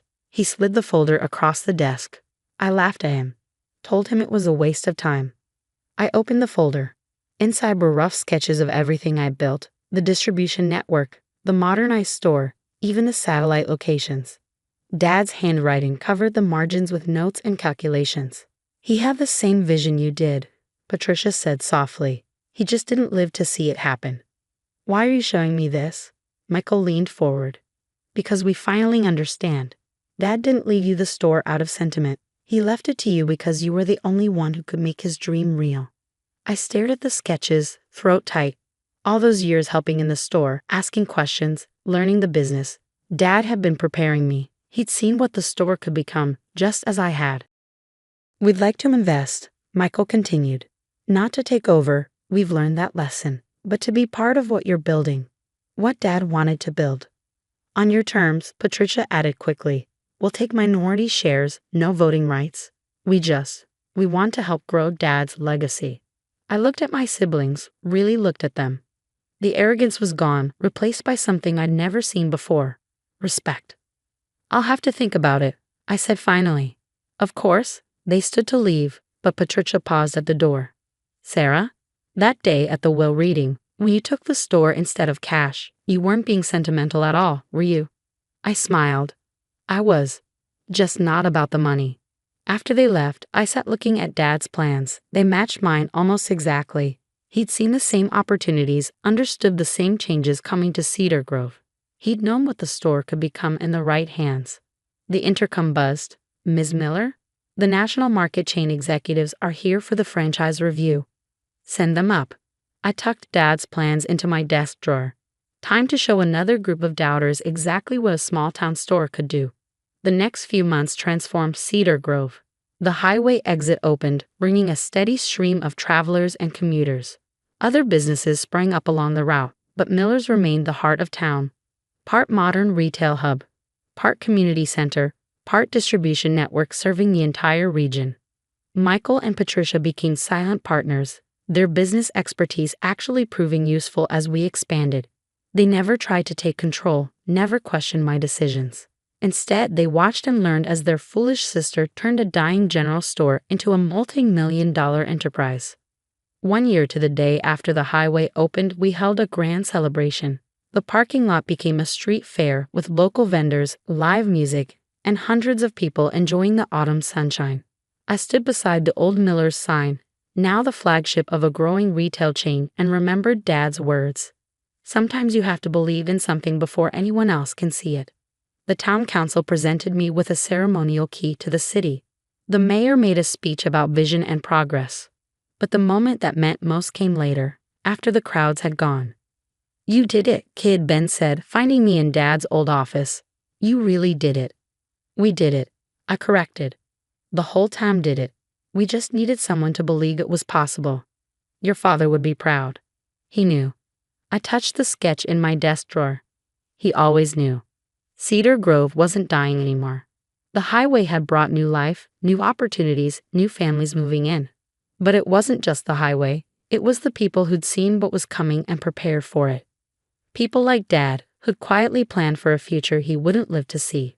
People like me, who'd chosen a rundown store over quick cash because we believed in something bigger. My siblings had laughed when I picked the store. They called me foolish, sentimental, stuck in the past. But sometimes the past is just the foundation for the future. Sometimes an old general store is really the seed of something greater. And sometimes the quiet one, the one everyone underestimates, is the one who sees it all coming. Standing in my office that evening, watching darkness fall over the busy parking lot, I smiled at Dad's old photo on the wall. "We did it," I whispered. "We turned your little store into something amazing." The automatic doors whispered open below, admitting late customers into the bright, welcoming space. Delivery vans pulled in to collect tomorrow's shipments. The coffee bar hosted a local book club meeting. Everything Dad had dreamed of, everything I had built, humming with life and possibility. Michael and Patricia had finally understood what they'd given up, not just the real estate value, but the chance to be part of something special. They'd learned their lesson about underestimating quiet sisters and small-town stores. But by then, I didn't need their approval anymore. I had built something bigger than their doubts, stronger than their dismissal, more valuable than any cash inheritance. I had taken Dad's dream and made it real. And in the end, that was worth more than all the highway exits in the world. The store's lights glowed in the gathering dark, a beacon for travelers and locals alike. Tomorrow would bring new challenges, new opportunities, new chances to grow. But tonight, I simply stood at my window and watched my little town embrace its future. They called the store worthless until the highway changed everything. But they'd been wrong about both. The highway didn't change the store's value. It just helped everyone else see what Dad and I had known all along.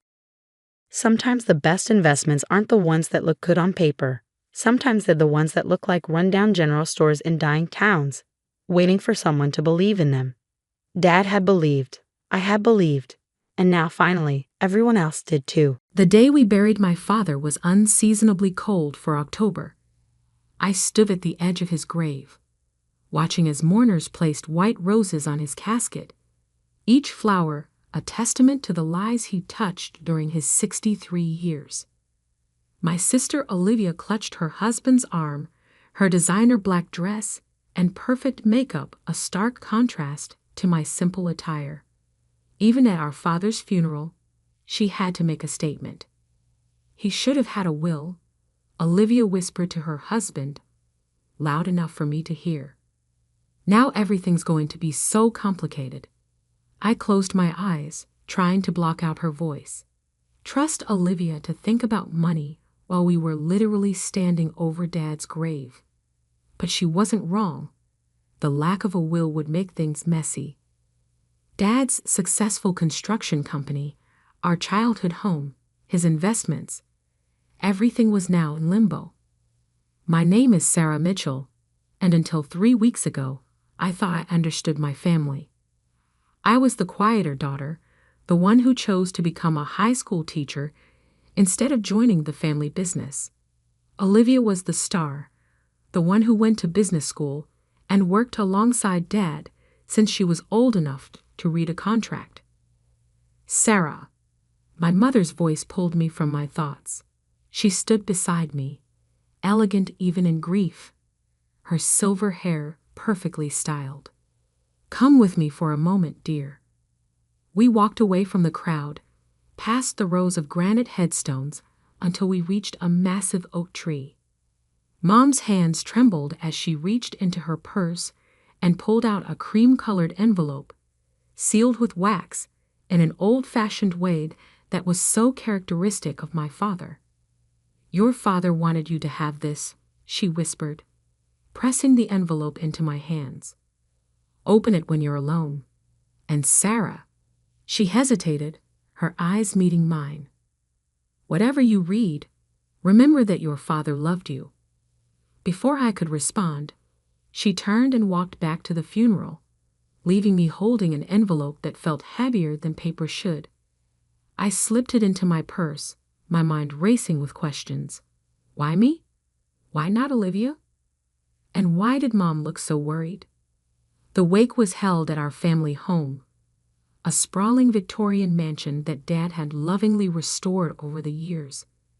I watched as Olivia commanded attention in the living room, sharing stories about working with Dad, about how she was his right hand at the company. Our relatives nodded approvingly.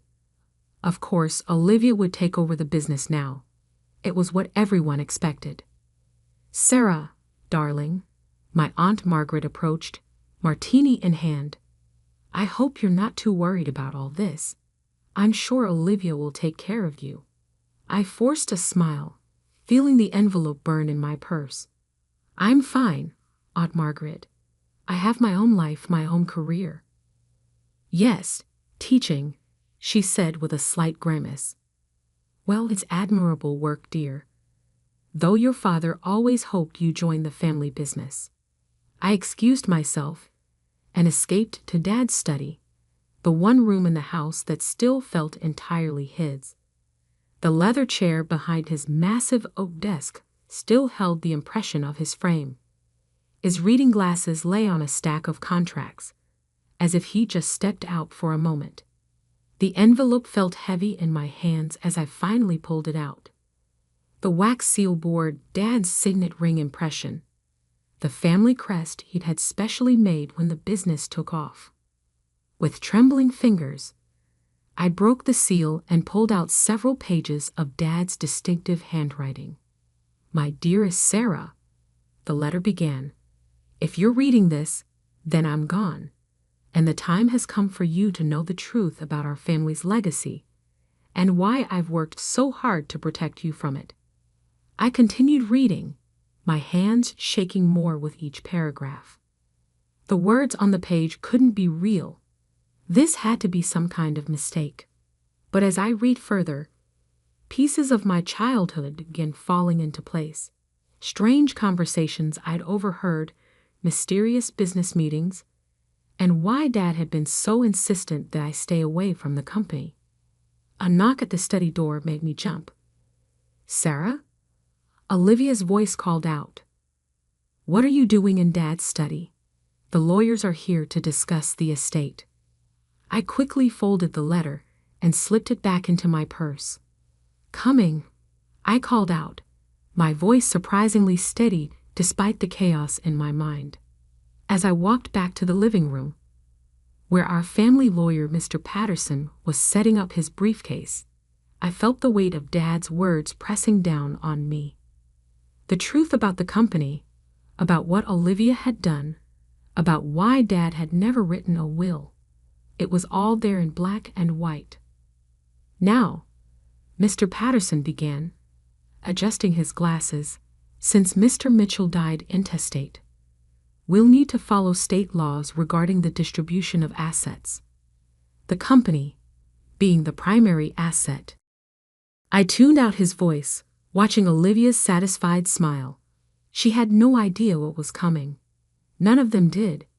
Dad's letter had changed everything, and soon, very soon, our entire family would learn the truth about Mitchell Construction and the real reason behind Dad's sudden death. The afternoon dragged on as Mr. Patterson detailed the complex process ahead of us. Olivia took notes on her iPad, occasionally shooting me condescending looks as if to say, "Don't worry, I'll handle everything," if she only knew what was in that letter. Later that evening, as guests finally began to leave, Mom caught my eye from across the room. The look we shared spoke volumes. She knew what was in the letter. She knew that everything was about to change.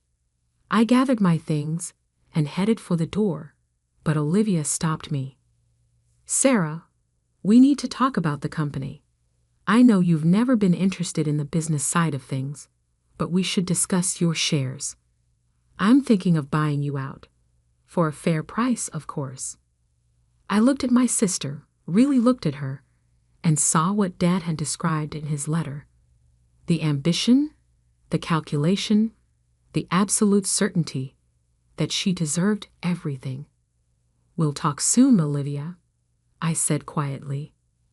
"There's a lot to discuss." As I drove home that night, Dad's letter safely tucked in my purse, I couldn't stop thinking about his final words. "The truth will cost us everything, Sarah. But it's time for justice. You're the only one I trust to make it right." Tomorrow, I would start digging. Tomorrow, I would begin unraveling the carefully constructed lies that our family fortune was built on. But tonight, I would mourn my father, not just his death, but the weight he'd carried all these years, protecting me while watching his beloved company become something he never intended. The truth would indeed tear our family apart, but as Dad wrote, sometimes destruction is necessary for redemption. The morning after the funeral, I spread Dad's letter across my kitchen table, along with years of newspaper clippings I'd gathered overnight. The Mitchell Construction story was one of local legend. How my father built an empire from nothing, transforming a small contracting business into one of the largest development companies in the state. But Dad's letter told a different story. The company's success, he wrote, came at a price I never intended to pay. When the accident happened at the Riverside project in 2018, I thought it was just that, an accident. But what I discovered in Olivia's files changed everything. I pulled up the news articles about the Riverside project on my laptop. 3 workers had died when a support beam collapsed during construction of a luxury apartment complex. The official investigation ruled it an equipment failure. Mitchell Construction paid the families handsomely, and the story faded from headlines. But according to Dad's letter, Olivia had known about the structural issues weeks before the collapse. She had received multiple reports warning about substandard materials. But instead of halting construction, she buried the reports and pressured inspectors to sign off on the project. "The evidence is in my private safe," Dad's letter continued. "The combination is your birthday. I knew Olivia would never think to try that. Inside, you'll find everything. The original reports, emails, and proof of the bribes. I spent the last 5 years trying to make it right without destroying our family's name. But after what I discovered last month about the new downtown development project, I can't stay silent anymore." My hands shook as I read the final paragraphs. Dad had confronted Olivia just days before his heart attack. The timing couldn't be coincidental. My phone buzzed, a text from Olivia. "Meeting with lawyers at 2 p.m. Don't be late like always." I stared at her message, remembering all the times she belittled me, dismissed me as the family failure. The sister who chose teaching over real success. If she only knew what Dad had entrusted me with. At 1:55 p.m., I walked into the Mitchell Construction headquarters. The 20-story building gleamed with success. Our family name emblazoned across the lobby in gold letters. Employees nodded respectfully. They all knew the boss's daughters. The conference room was already full. Olivia sat at the head of the table, in Dad's old seat. Mom sat quietly beside her, while various lawyers and executives filled the remaining chairs. "Sarah, how nice of you to join us," Olivia said, her tone dripping with condescension.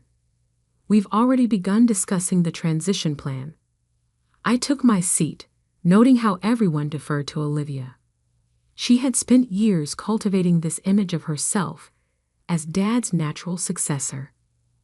"As I was saying," she continued, "the board has expressed full confidence in my leadership. Given Sarah's alternative career choices, we feel a clean transition would be best. We're prepared to offer a very generous buyout package." The family lawyer, Mr. Patterson, slid a document across the table. "We valued your shares at $5 million, Sarah. Very generous, considering your lack of involvement in the company." I picked up the paper, pretending to read it while my mind raced.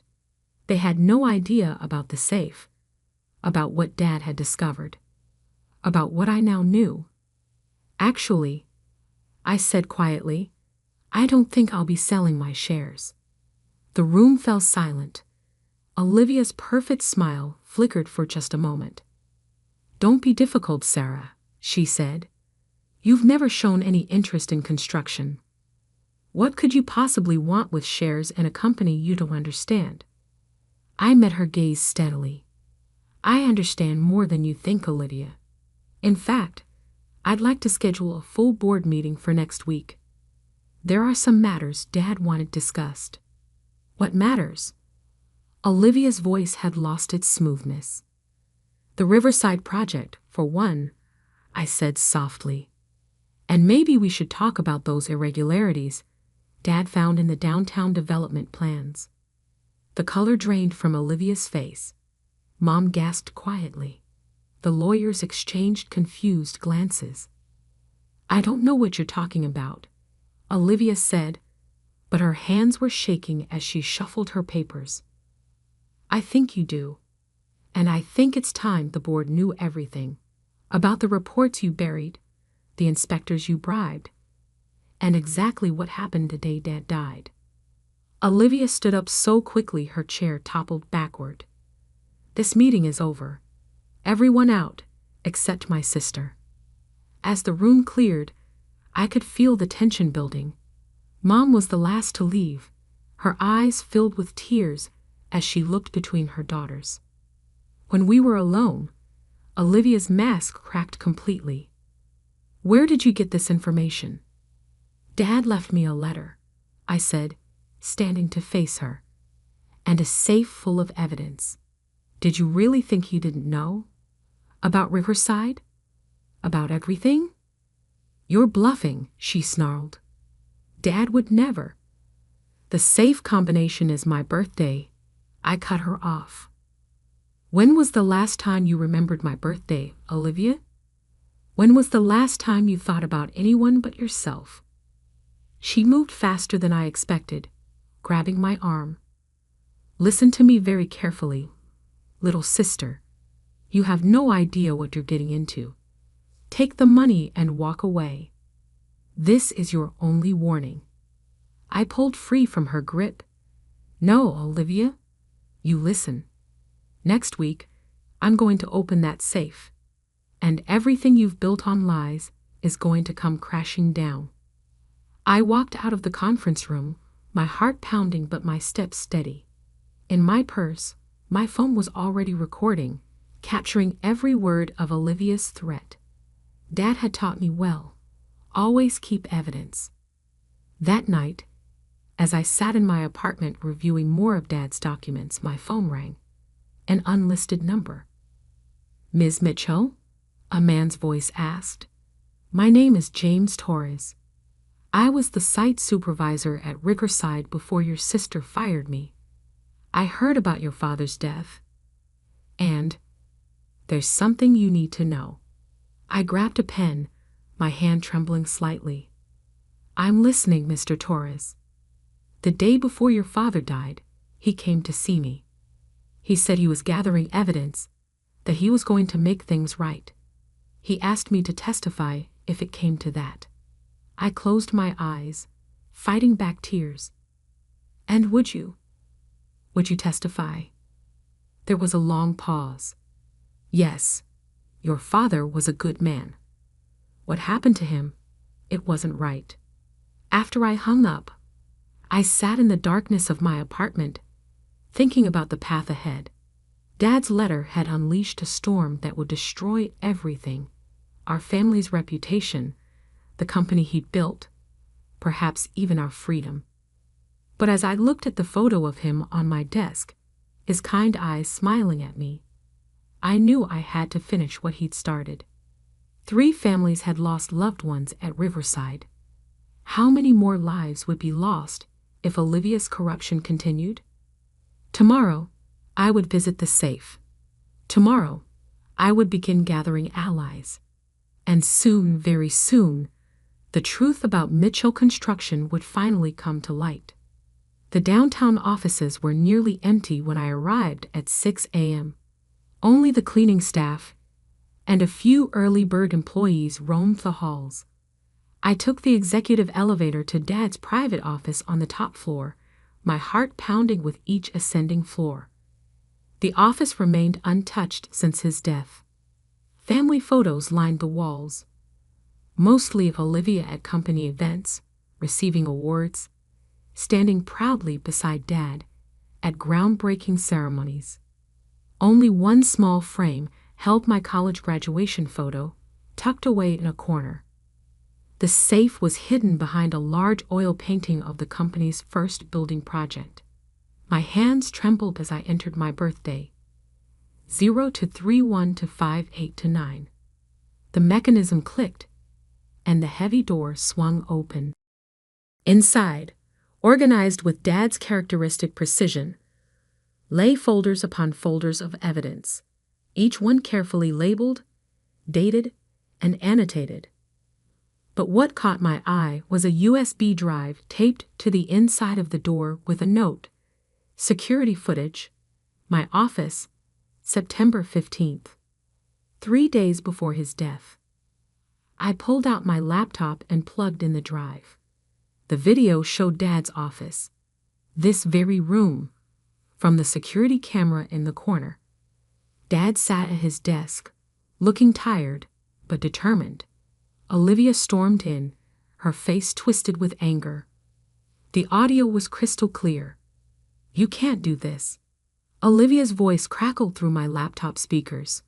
"I built this company into what it is today." "You built it on lies," Dad replied calmly. "On corruption and bribes. Those families from Riverside deserve justice." "Justice?" Olivia laughed bitterly.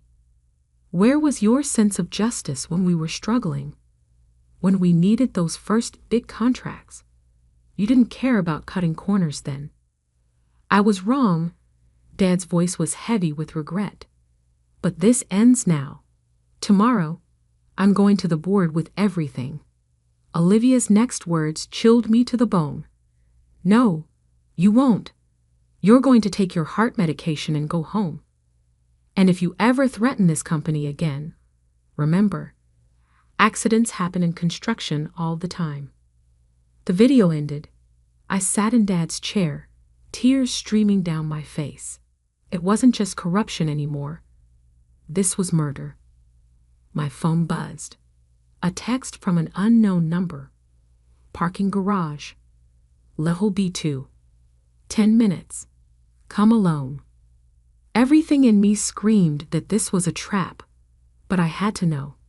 I copied the USB drive, slipped one copy into my purse, and hid the other in a place Olivia would never look, inside the frame of my graduation photo. The parking garage was dimly lit and eerily quiet. A figure emerged from behind a concrete pillar. "Mom, I've been watching the security feeds," she said quietly. "I knew you'd come to the safe eventually." "Did you know?" I asked, my voice breaking. "About Olivia. About what she did to Dad." Mom's face crumpled. "I suspected. The night before he died, your father changed his heart medication. He said if anything happened to him, I should give you that letter. He knew Sarah. He knew what she was capable of." Before I could respond, elevator doors dinged. Olivia's voice echoed through the garage. "Well, isn't this cozy?" A secret mother-daughter chat. She wasn't alone. 2 large men in suits flanked her, their intentions clear in their stance. "I warned you to take the money," Olivia said, stepping closer. "Now you forced my hand." "Like you forced Dad's hand," I shot back. "What did you do, Olivia?" "Switch his medication." "Make it look like a heart attack?" Her smile was cold. "Prove it." "Oh, I can," I replied, matching her tone. "The evidence is already with the FBI. Dad's files, the video from your confrontation, everything. Did you really think I'd come here without insurance?" The color drained from Olivia's face. "You're bluffing." "Am I? Check your phone." On cue, her phone buzzed. Mine too. Breaking news alerts flashed across our screens. MTCGEL construction under federal investigation. FBI raise ARTES. "You didn't," Olivia whispered. "I did. An hour ago, I met with federal agents. They're upstairs right now, seizing every computer, every file. It's over, Olivia." The sound of sirens filled the garage. Olivia's hired muscle melted away into the shadows. She turned to run, but Mom's voice stopped her. "Enough. My husband is dead because of you. 3 families lost their loved ones because of your greed. Face what you've done, Olivia." Federal agents swarmed the garage, led by Agent Sarah Torres, James Torres's daughter. Poetic justice, I thought, watching them handcuff my sister. "Sarah Mitchell?" Agent Torres approached me. "We found additional evidence in the office. Your father, he left a recorded confession about everything. He was building a case against the company, against your sister. He was trying to make it right." I nodded, tears flowing freely now. That's all he ever wanted, to make things right. The next few weeks passed in a blur of headlines. Mitsubishi Construction CEO, RRESTE, FORFFRAUD,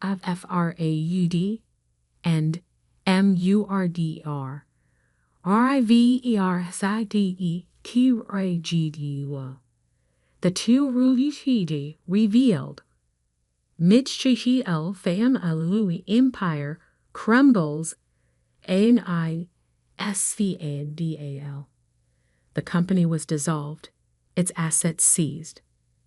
The families of the Riverside victims finally received justice and the truth about what happened to their loved ones. Mom and I moved away from the city, away from the whispers and pointed fingers.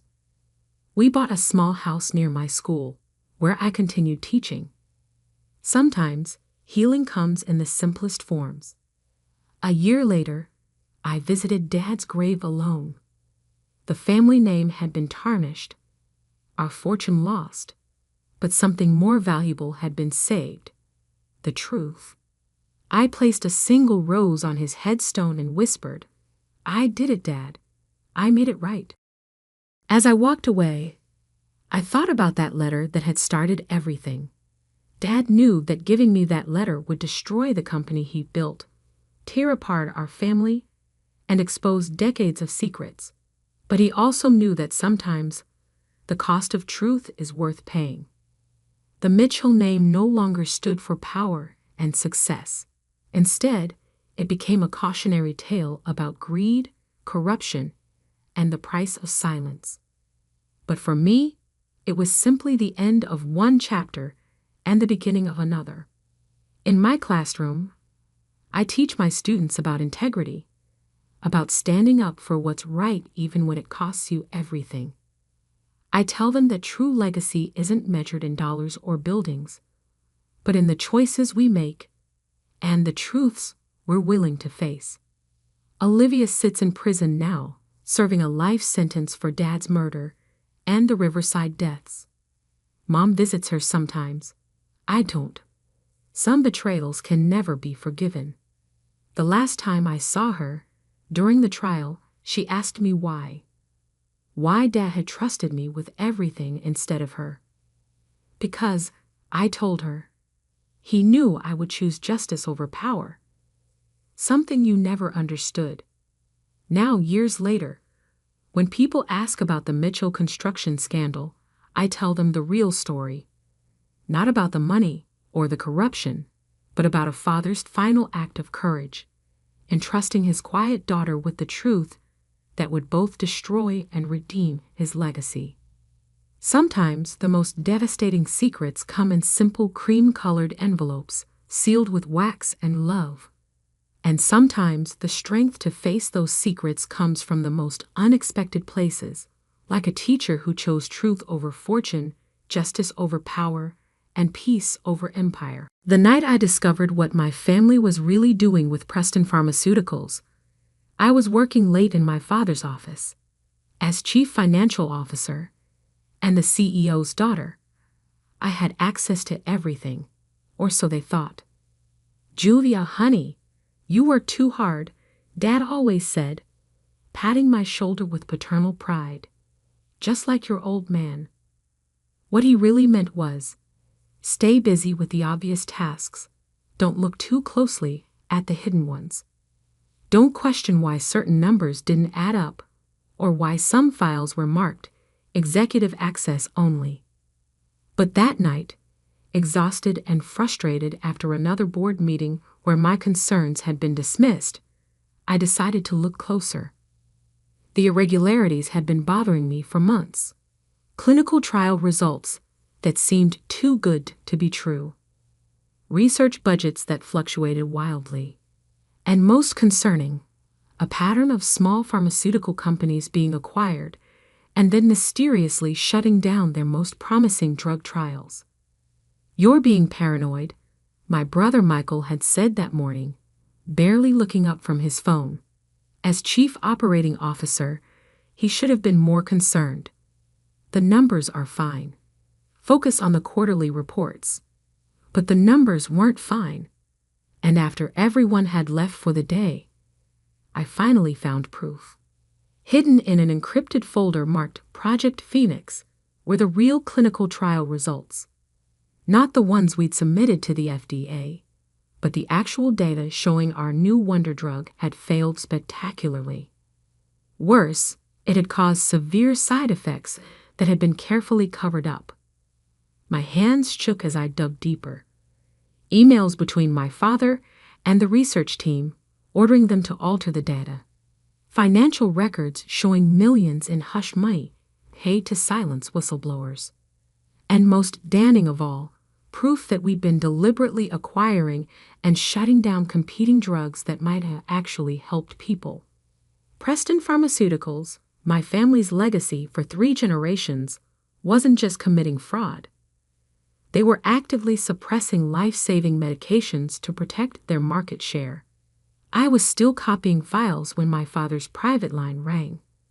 The caller ID showed M. Chen, Martin Chen, our head of security. "Sir," Chen's voice echoed through the speaker. The system flagged unauthorized access to Project Phoenix files. My blood ran cold. I hadn't considered that the files might be monitored. "From where?" Dad's voice was sharp. "Your office computer, sir. Started about an hour ago." A pause. "Julia." "Yes, sir. Should I?"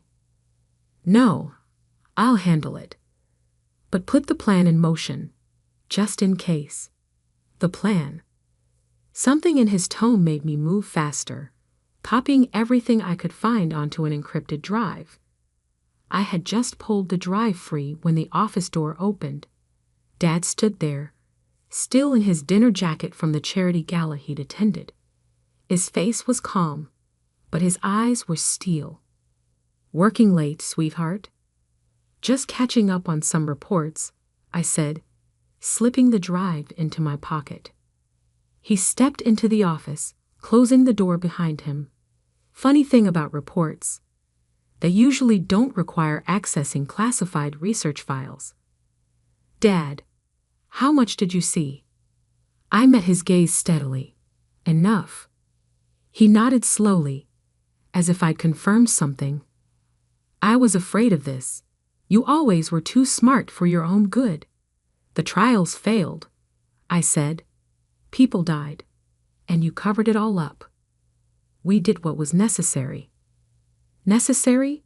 My voice rose. "You buried evidence that could have saved lives. You're still marketing that drug as safe." "Keep your voice down." He moved to his desk, pressed a button on his phone. "Martin, proceed." The office door opened again. Martin Chen entered, followed by two men I'd never seen before. "What's going on?" I asked, though I already knew. "You're having a breakdown," Dad said softly. "The stress of the job, the responsibility, it's all become too much." "I'm not." "The private facility is very discreet," he continued as if I hadn't spoken. "You'll have the best care money can buy." I backed away from the approaching men. "You can't do this." "Of course I can. I'm your father." His smile was gentle, reasonable. "I'm protecting you, just like always."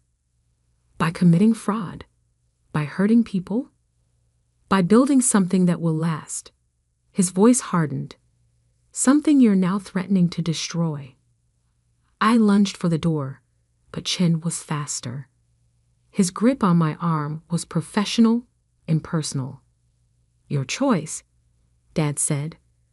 "Go quietly to the facility, rest, recover. $2 million in a private account when you're better." Or, the threat hung in the air. I thought of the whistleblowers who'd been silenced. How many of them had simply disappeared? "How long?" "Until you're well again." He meant until they were sure I wouldn't talk. I let my shoulders slump, projecting defeat. "Can I at least pack a bag?"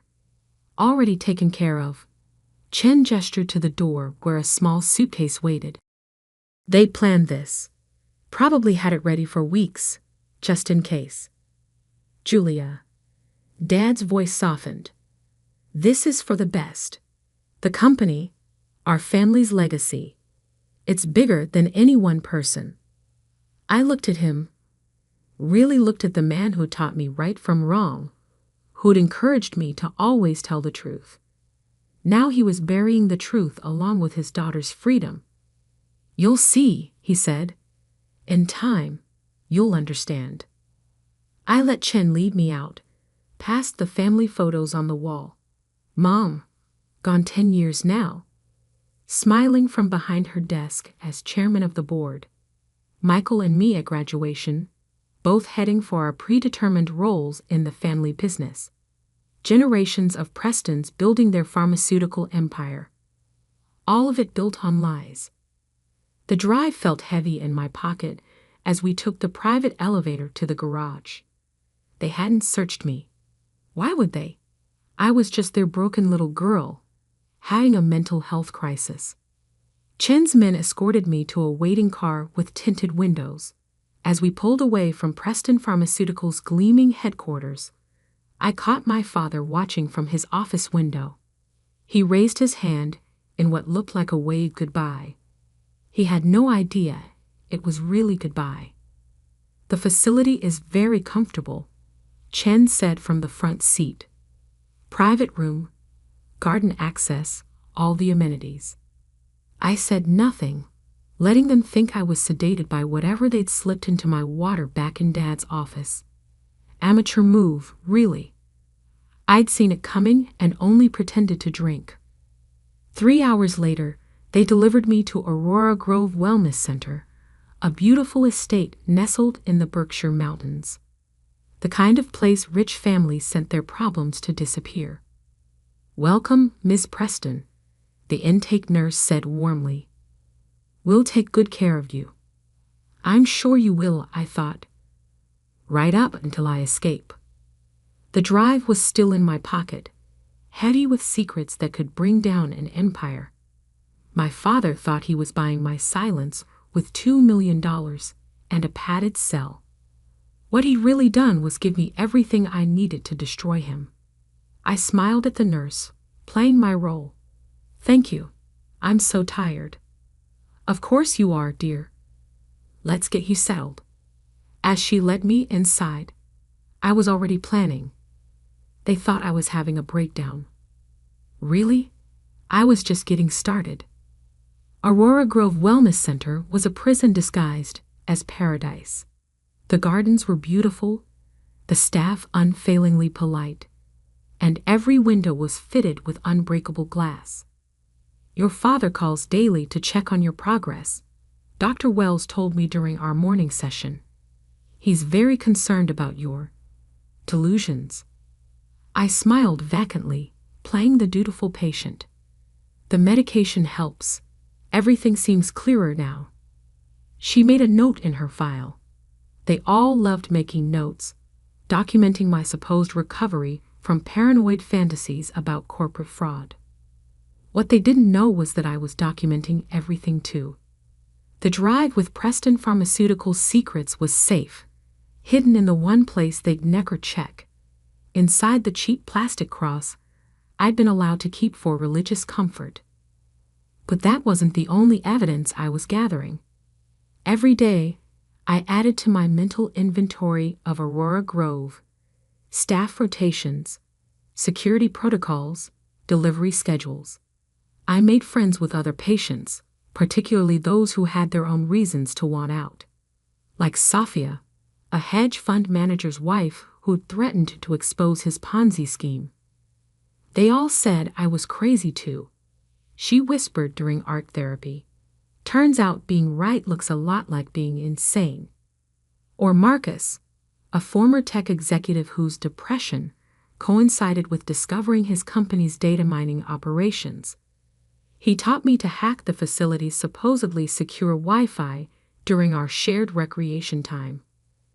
"The best prison," he explained, "is one where the inmates think they deserve to be there." I also had an unexpected ally on the outside: Sarah Zhang, a junior researcher who'd worked on the failed drug trials. She'd reached out through a carefully encrypted email sent during one of my sanctioned internet sessions. "I saved copies too," she wrote, "and I know where the bodies are buried. Literally, in one case. Let me help." Slowly, methodically, I built my network and planned my escape. The facility's security was good, but it was designed to keep unstable patients in, not to stop a clear-headed woman with resources and determination. 3 months into my treatment, I made my move.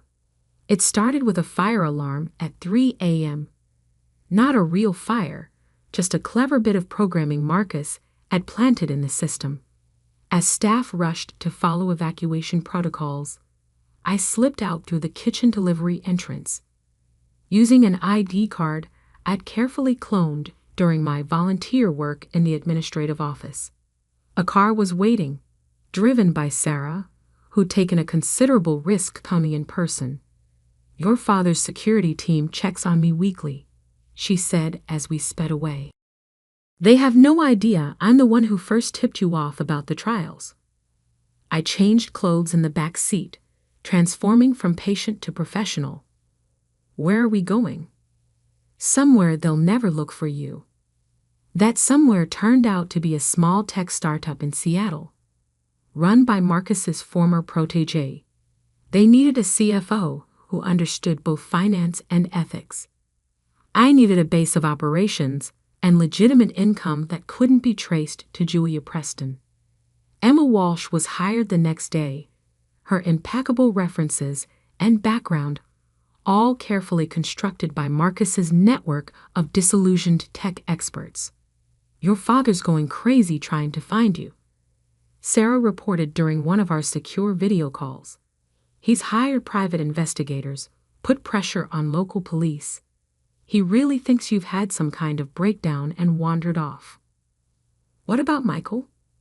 Your brother's been named interim CFO. She hesitated. "He's pushing forward with new trials. More aggressive ones." My hands clenched. "More cover-ups?" "Worse. They're testing on vulnerable populations. People who won't be missed if something goes wrong." I had to move carefully. Simply exposing the evidence wasn't enough. Preston Pharmaceuticals had too many friends in high places, too many ways to bury the truth. I needed to build an airtight case that not even their army of lawyers could dismantle. For 2 years, I lived as Emma Walsh, earning trust and respect in Seattle's tech community while quietly gathering more evidence. Sarah kept me updated on Preston Pharmaceuticals' activities, documenting every violation, every cover-up. Marcus, who'd engineered his own recovery and release, helped me establish secure communication channels with other whistleblowers. Former employees, research subjects, family members of victims, all with pieces of the puzzle. Sophia, now free and divorced, used her financial expertise to trace the money trails. Shell companies, offshore accounts, slush funds for bribes. It was all documented and verified. "They're getting sloppy," she reported. "Your brother doesn't have your head for numbers. He's leaving traces everywhere." The final piece came from an unexpected source, my mother's old assistant, now retired. She contacted me through Sarah, revealing that my mother had kept her own secret files before her convenient heart attack 10 years ago. She knew something was wrong with the trial data, the assistant said. She was going to expose it all. Then suddenly she was dead. Natural causes, they said. But nothing about Preston Pharmaceuticals was natural. I received regular updates about my family from Sarah. Dad was showing signs of strain, drinking more, sleeping less. Michael was living large on company money, dating supermodels, making increasingly erratic decisions.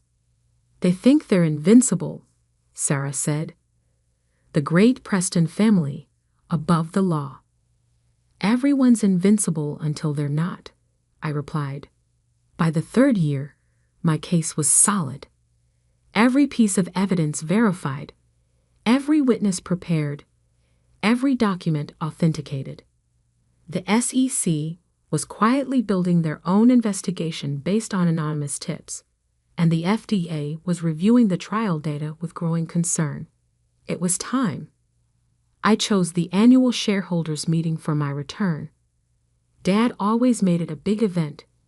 Hundreds of investors, media coverage, a celebration of Preston Pharmaceuticals' continued dominance of the industry. This year would be different. I stood in front of my hotel mirror, transforming back into Julia Preston. The Seattle tech executive disappeared, replaced by the prodigal daughter returned from her breakdown. My phone buzzed. "Sarah. Security's been updated since you left. New protocols, new team. But not new enough," I said, thinking of the access codes Marcus had acquired. "Is everything in place?" "SEC agents are standing by. FDA representatives too." And she paused. "There's something else you should know. About your mother's death." I gripped the phone tighter. "What about it?" I found her real autopsy report. The one that wasn't released to the press. Her voice was grim. "Julia, it wasn't a heart attack. the toxicology showed. Tell me everything. I cut in. I want to know exactly what they did. As she talked, I felt the last traces of doubt or mercy fade away. This wasn't just about corporate fraud anymore. This was about murder, corruption, and a family that had lost its soul in pursuit of profit. Tomorrow, the Preston empire would fall, and I would be there to watch it burn. I checked my reflection one final time. Professional suit, perfect makeup, not a hint of the past 3 years visible on my face. I looked exactly like the daughter they tried to erase. But I wasn't that woman anymore. That Julia Preston had died in a mountain facility 3 years ago. This Julia Preston was back for revenge. And she had receipts. Preston Pharmaceuticals' annual shareholders meeting was held in the grand ballroom of the Ritz-Carlton. 3 years ago, I would have been at the head table, reviewing quarterly reports and profit projections. Today, I watched from the lobby as investors filed in, all eager to hear about another record-breaking year. If they only knew what their money was really funding. SEC agents are in position, Sarah murmured through my earpiece. FDA representatives too, just waiting for your signal. I checked my phone one last time. Everything was ready. The evidence organized, the witnesses prepared, the regulatory agencies standing by. 3 years of work culminating in the next hour. Any sign of security noticing me? I asked, adjusting my visitor's badge. Amazing what Marcus's hacking skills could accomplish. They're watching for Julia Preston, the mental patient, Sarah replied. Not Julia Preston, the corporate executive. Your father's been telling everyone you're in a facility in Switzerland. They're not even looking here. I smiled. Dad's cover story had actually helped me. Everyone was expecting a broken woman, not someone who'd spent 3 years building a case against her own family. The ballroom was packed when I slipped in. My father stood at the podium, silver-haired and imposing in his perfectly tailored suit. Michael sat to his right, scrolling through his phone with his usual bored expression. Preston Pharmaceuticals continues to lead the industry in innovative treatments, Dad was saying. Our latest drug trials show unprecedented success rates. I thought of the real trial data hidden in my encrypted files, the covered-up deaths, the falsified results. And now, he continued, I'm pleased to announce our newest initiative. Actually, I said, standing up in the middle of the crowd, I'd like to make an announcement first. The room fell silent. Dad squinted into the audience, not recognizing me at first. Then his face went pale. Julia? Hi, Dad. I started walking toward the podium. Miss me? Michael finally looked up from his phone. His eyes widened in shock. Security. Dad barked, but I was already moving. Before anyone does anything rash, I said loudly, you might want to turn on CNBC. Right now. Someone did. On the massive screens around the ballroom, the breaking news headline appeared. Preston Pharmaceuticals under federal investigation. SEC and FDA raid corporate heurters. What is this? Michael demanded, standing up. What have you done? Me. I reached the stage. I just organized the evidence. All those files you thought disappeared with me. They've spent the last 3 years being verified by federal investigators. Dad's hands gripped the podium. Julia, you're not well. You need help. That's your answer for everything, isn't it? I cut him off. Anyone who threatens your precious company must be crazy. Just like Mom was crazy when she discovered the truth about the trials. Your mother died of natural causes, he said quickly. Too quickly. I pulled out my phone, held it up. Actually, I have her real autopsy report. The one that shows lethal levels of your miracle drug in her system. The one that proves you murdered her when she threatened to expose you. The room erupted in chaos. Investors started shouting questions. Reporters who'd been covering the standard corporate event suddenly had a much bigger story. You can't prove anything, Michael sneered. But his face had gone ashen. Can't I? I turned to address the crowd. For the past 3 years, I've been gathering evidence. Real clinical trial data. Financial records showing millions in bribes and hush money. Witness testimony from researchers, test subjects, even former executives. She's delusional, Dad tried, but his voice shook. Security? Remove her. Your security team is currently busy with federal agents. I smiled. And speaking of federal agents, right on cue, the ballroom doors opened. FBI agents poured in, followed by SEC investigators and FDA officials. William Preston, the lead agent announced, you're under arrest for securities fraud, conspiracy, and first-degree murder. Dad stared at me as they approached with handcuffs. Everything I did, he said quietly, was to protect this company, our legacy. No, I replied. Everything you did was to protect your own power, even if it meant killing your wife, destroying your daughter, hurting countless innocent people. You'll regret this, Michael hissed as agents moved to arrest him too. You're nothing without this family. I watched as they led my father and brother away in handcuffs. The great Preston men, finally facing consequences. Sarah appeared at my side. Your mother's old assistant is here, ready to testify about what really happened 10 years ago. I nodded. Make sure she's protected. They still have friends who might try to silence her. The next few hours were a blur of federal interviews, press statements, and shocked shareholders trying to salvage their investments. Preston Pharmaceuticals stock was already in free fall. What happens now? Sarah asked as we watched agents box up evidence from Dad's office. Now, I picked up the family photo from his desk. Mom, Dad, Michael and me, all smiling for the camera, all pretending to be perfect. Now the truth comes out. All of it. Over the next few weeks, the Preston empire crumbled. The evidence was ironclad, the witnesses credible, the paper trail undeniable. Dad and Michael faced multiple life sentences. The company was placed under federal supervision. New management was brought in to salvage what could be saved.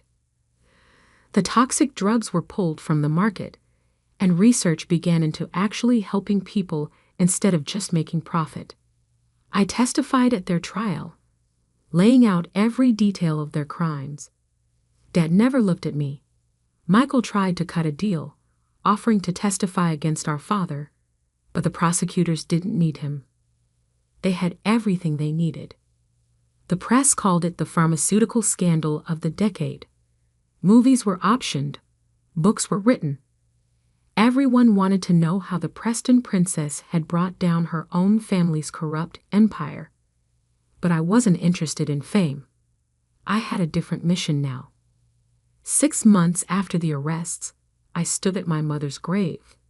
The official cause of death had been updated, her murder finally acknowledged. I did it, Mom, I said softly.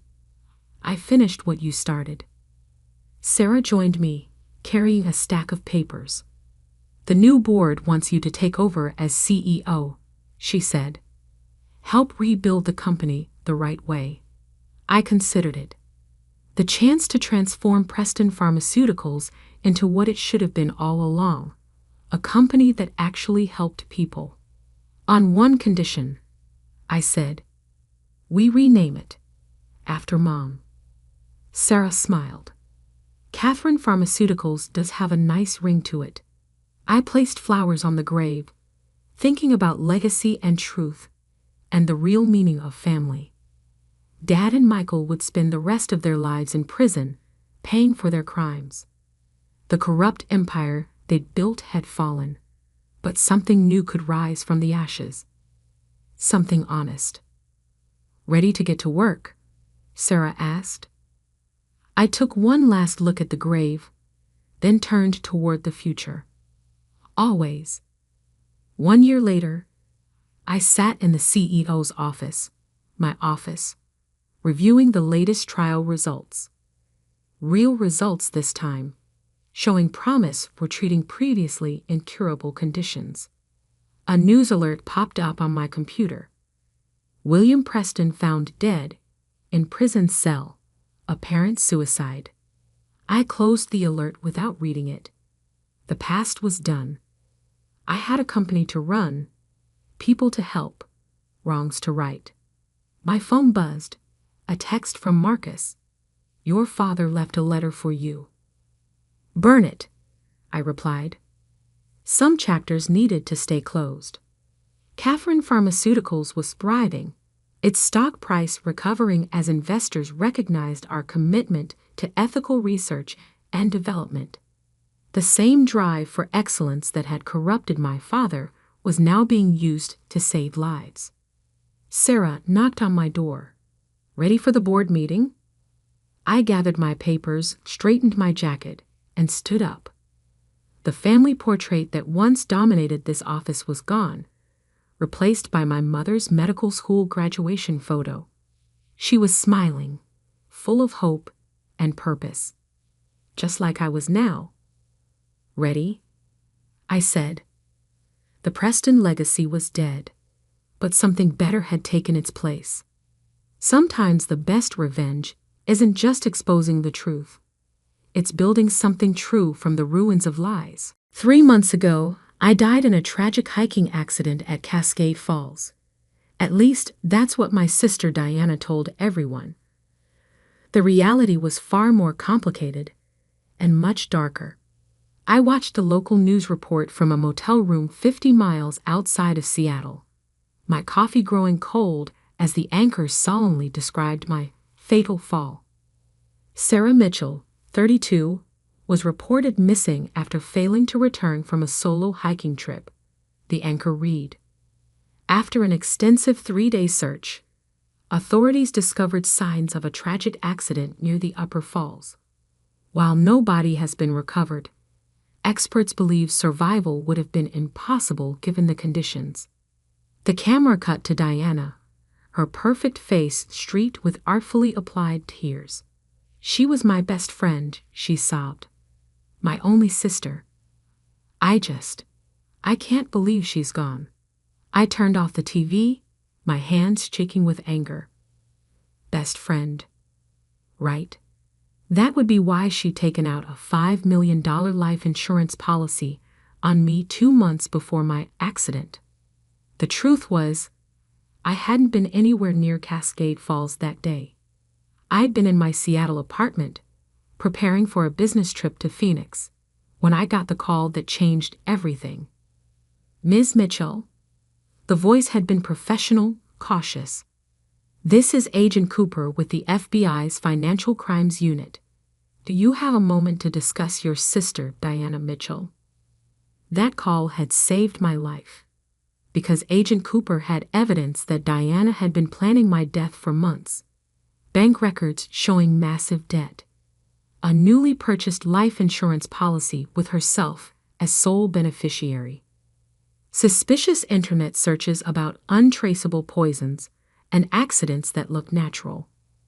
We believe your sister may be planning to harm you, Agent Cooper had said. We need your help to catch her before she succeeds. And so began my death. A carefully orchestrated disappearance, staged to look exactly like what Diana had been planning. The FBI had helped me vanish, leaving just enough evidence at Cascade Falls to make my accident convincing. For 3 months, I'd watched from the shadows as Diana played her role perfectly. The grieving sister, devastated by loss, but bravely carrying on. She'd even started a foundation in my name, though I had no doubt where that money was really going. Now, sitting in my motel room with case files spread across the bed, I was finally ready to come back to life. The insurance company deposited the funds this morning. Agent Cooper confirmed over the phone. $5 million, straight into her account. We have the transfer records. And the foundation donations, already traced to offshore accounts. Your sister's been busy. I picked up a photo taken just yesterday. Diana at a luxury car dealership, writing a check for a new Mercedes, grieving in style. The funeral's tomorrow, I said. Everything ready? Teams are in position.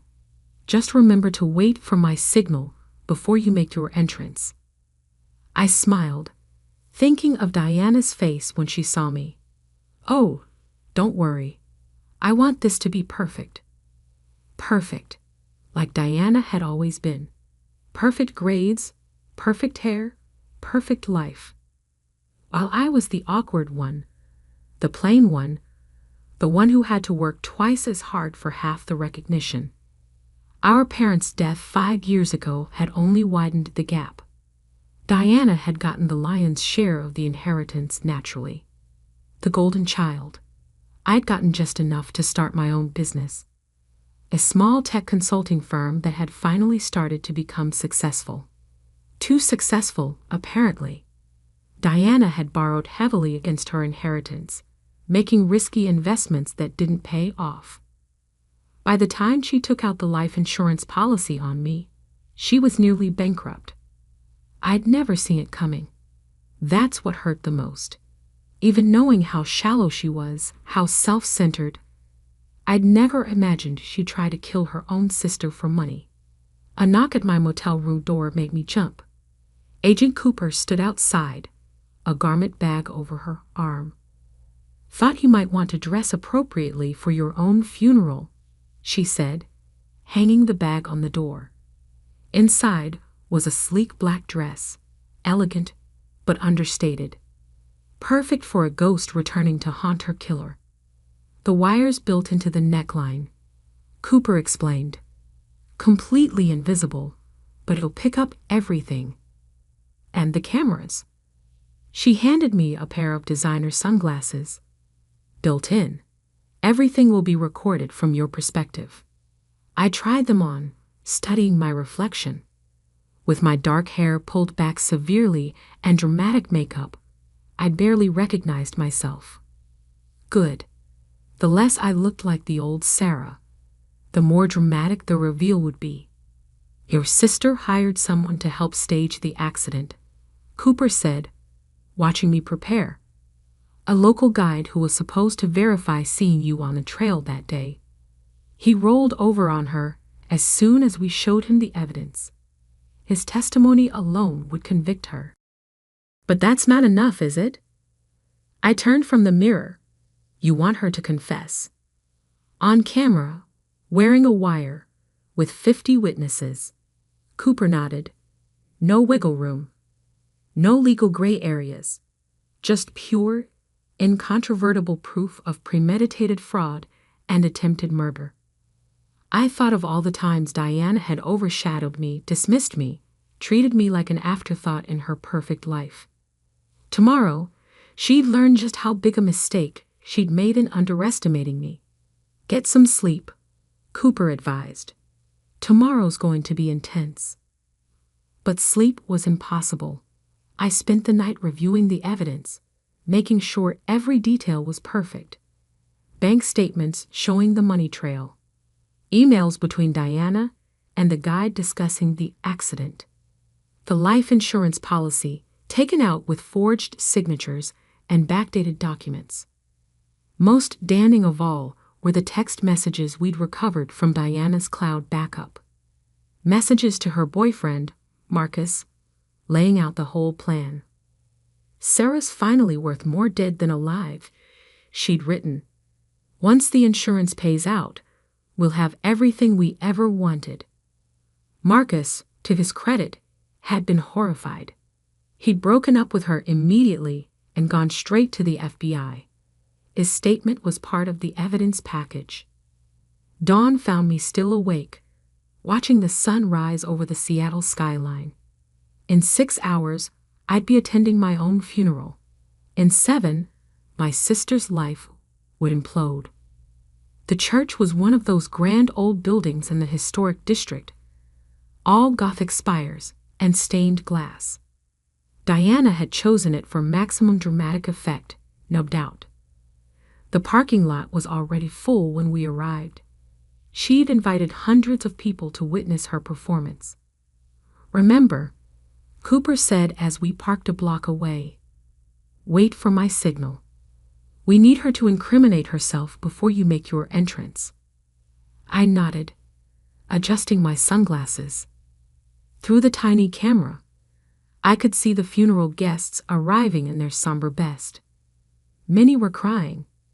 Diana had clearly sold my death well. "There she is," Cooper pointed. Diana emerged from a black limousine, stunning in designer mourning wear. Her blonde hair was artfully tousled, her makeup perfect despite the tears. She clutched Marcus's mother's arm as if she could barely walk from grief. Marcus himself was conspicuously absent. He'd refused to participate in this farce. "Audio check," a voice said in my hidden earpiece. "Testing. 1, 2. I spoke softly. "Receiving." "Cameras online," another voice confirmed. "All units in position." This was really happening. After 3 months of hiding, of watching my sister profit from my death, I was about to turn her world upside down. "You okay?" Cooper asked, noting my expression. I thought about Diana's text messages planning my murder, about the fake grief, the stolen money, the sheer calculated cruelty of it all. "I'm perfect," I said. "Let's go haunt my sister." The funeral service was exactly as grandiose as I'd expected from Diana. White lilies covered every surface, my supposed favorite flower, though she'd never bothered to learn that I actually preferred sunflowers. A massive portrait of me dominated the altar, clearly photoshopped to match Diana's preferred image of her sister. "Guest count is over 300, Agent Cooper murmured in my earpiece as we watched from our hidden position in the church's side entrance. "Your sister really went all out." "Of course she did," I whispered back. "She's playing the role of a lifetime." Through my camera-equipped sunglasses, I recorded everything. The greeting faces, many of whom I barely recognized. The expensive flower arrangements with cards proclaiming "in loving memory." The donation box for the fraudulent foundation Diana had started in my name. "Target approaching microphone," another agent reported. "Showtime." Diana glided to the podium like an actress taking center stage.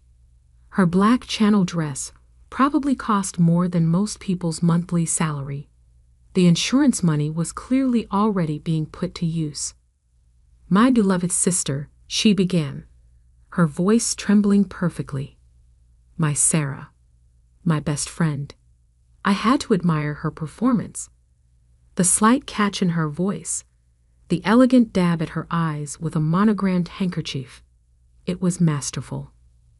"Sarah was more than just my sister," Diana continued. "She was my rock, my conscience, my greatest supporter." Through my earpiece, I heard Agent Cooper snort softly. We'd both read the text messages where Diana had called me a useless burden and plotted my death. When she went missing that day, Diana's voice broke beautifully. I knew something was wrong. Sarah was so careful, so responsible. She would never have taken risks on that trail. Actually, I was an experienced hiker who tackled much harder trails than Cascade Falls. But Diana had never bothered to learn that about me either. The foundation we've started in her name, she went on, will help other families dealing with similar tragedies. Already, your generous donations have made such a difference.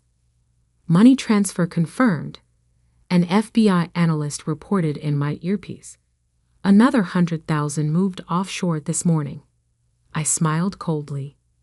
Diana hadn't wasted any time laundering the foundation money through her network of shell companies. I just wish. Diana dabbed her eyes again. I just wish I'd been able to say goodbye, to tell her how much I loved her. Target is moving to phase 2, Cooper murmured. Get ready.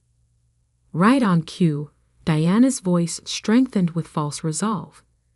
But Sarah wouldn't want us to dwell in sadness. She'd want us to celebrate her life. That's why, in her memory, I'm announcing a new initiative. She went on to describe an elaborate charitable program that would never exist. More ways to collect donations, more schemes to steal money in my name. We've got it all, Cooper confirmed. The foundation fraud, the insurance scam, everything. Time for phase 3. I watched as one of our undercover agents approached the podium, handed Diana a note. Her performance didn't slip for a second as she read it. Oh, she said softly into the microphone. I've just been informed that they may have found something at the falls. Murmurs rippled through the crowd.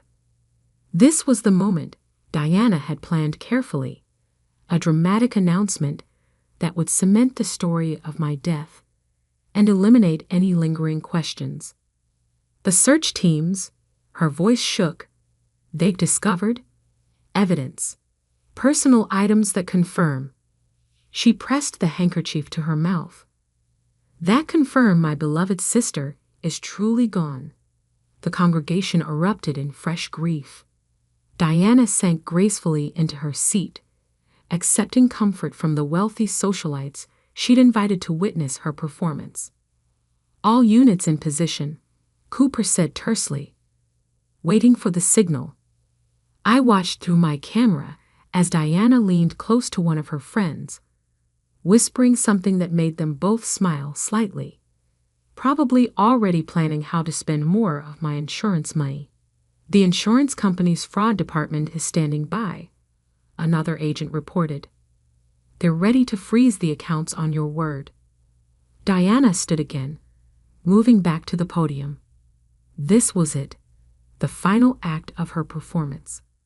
The part where she would give a touching speech about accepting closure and moving forward, about honoring my memory through her foundation. Sarah would be so touched by this outpouring of love, she began. By your generosity, your support. Now, Cooper said firmly, go. I took a deep breath and stepped through the side door. The first person to notice me was an elderly woman in the back row. Her gasp was audible even over Diana's speech. Then another person saw me, and another. The whispers spread like wildfire through the congregation. Diana, caught up in her performance, didn't notice at first. And though we may never fully recover from this loss, she continued.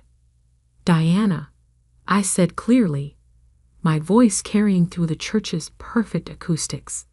I think you've recovered just fine. The new Mercedes proves that. She froze. For just a moment, her perfect mask slipped, revealing naked shock and something else, fury. Then she screamed. It wasn't the practiced, elegant cry of her performance. This was raw, primal, real. She staggered back from the podium as I walked slowly up the center aisle. No, she whispered. No, this isn't possible. What's wrong, sister? I asked pleasantly. You look like you've seen a ghost. You're dead, she said. You're dead. I made sure. She cut herself off, but it was too late. The words hung in the air like a confession. You made sure. I repeated, still advancing. Made sure how, exactly? By hiring someone to verify my presence on a trail I never visited. By forging documents? By planning my accident down to the last detail. I don't know what you're talking about. She tried to recover. Sarah, I've been so worried. Where have you been? Cut the act, I said coldly. The FBI has everything. The insurance fraud. The foundation scam. The text messages planning my murder. On cue, Agent Cooper and her team emerged from their positions around the church. Diana's eyes darted between them like a trapped animal. This is ridiculous, she laughed nervously. There's clearly been a misunderstanding. The only misunderstanding, I said, reaching the podium, was you thinking you could get away with this. I turned to face the shocked congregation. My sister took out a $5 million life insurance policy on me 2 months ago. She hired someone to help fake my death. She's been stealing donation money through a fraudulent foundation. And now, I smiled coldly at Diana. Now she's going to face the consequences. You can't prove anything, she hissed. I tapped my sunglasses. Actually, I just did. This entire conversation is being recorded, including your little slip about making sure I was dead. The color drained from her face. Ms. Diana Mitchell. Agent Cooper stepped forward, badge displayed. You're under arrest for insurance fraud, wire fraud, and conspiracy to commit murder. As Cooper began reading Diana her rights, I surveyed the gathered crowd. The shocked faces, the dawning understanding, the cameras already coming out to record this spectacular moment. Diana had wanted an audience for her performance. Now she had one for her downfall. It was perfect. Diana Mitchell, how do you plead? The courtroom was packed 3 months after my funeral. Diana stood at the defendant's table, wearing a carefully chosen pale blue suit that made her look younger, more vulnerable. Her attorney had clearly coached her on appearance. Gone were the designer labels and perfect makeup. This was Diana 2.0, the misunderstood sister. Not guilty, Your Honor. I sat in the front row, directly in her line of sight. She hadn't looked at me once since being let in. The evidence against her was overwhelming. The FBI had built an airtight case. Bank records, text messages, emails, witness testimony from the guide she'd hired, and most damning of all, the video from my funeral, where she'd accidentally confessed. But Diana had never admitted defeat gracefully. Her defense was creative. I had to give her that. According to her lawyer, she'd been the victim here. She claimed I had orchestrated the whole thing to frame her, that I'd faked my own death to destroy her life and steal her inheritance. The insurance policy, forged by me. The text messages, planted. The offshore accounts, must have been my doing. The prosecution calls Sarah Mitchell to the stand. I walked to the witness box, feeling Diana's eyes finally fix on me with barely concealed hatred. Ms. Mitchell, the prosecutor began, please tell us about the events leading up to your alleged death. For the next hour, I laid out the whole story.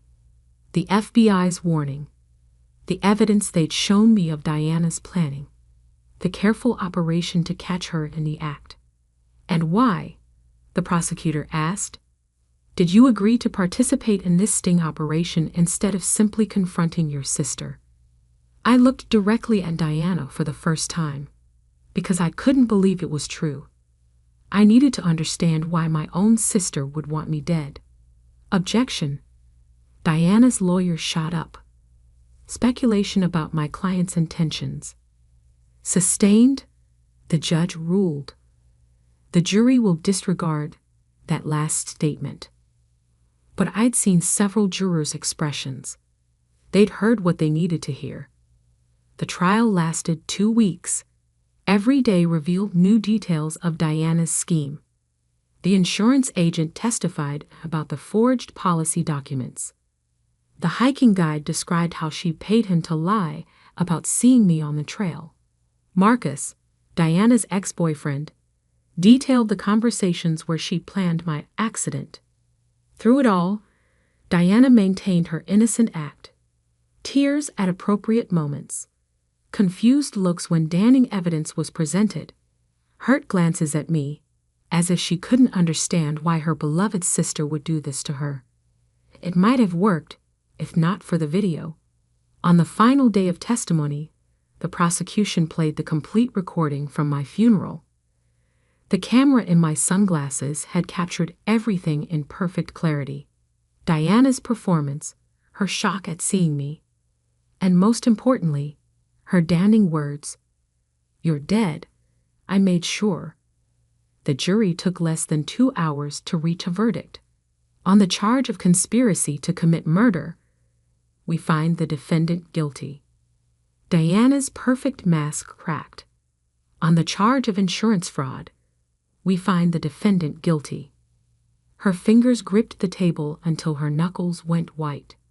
On the charge of wire fraud, we find the defendant guilty. A small sound escaped her, something between a gasp and a snarl. As the judge prepared to announce sentencing, Diana finally snapped. "You ruined everything," she screamed, turning to face me.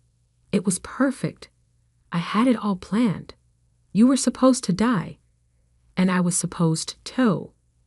"Ms. Mitchell," the judge thundered, "control yourself, or you will be removed."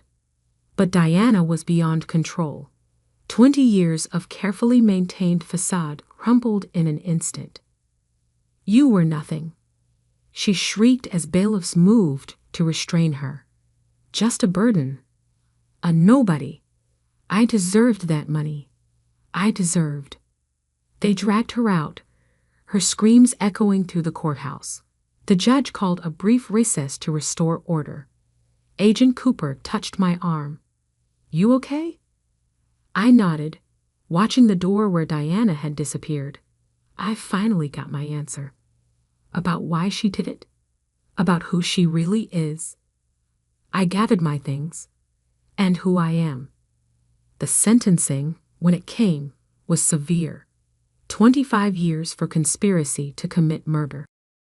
10 years each for the fraud charges, to be served consecutively.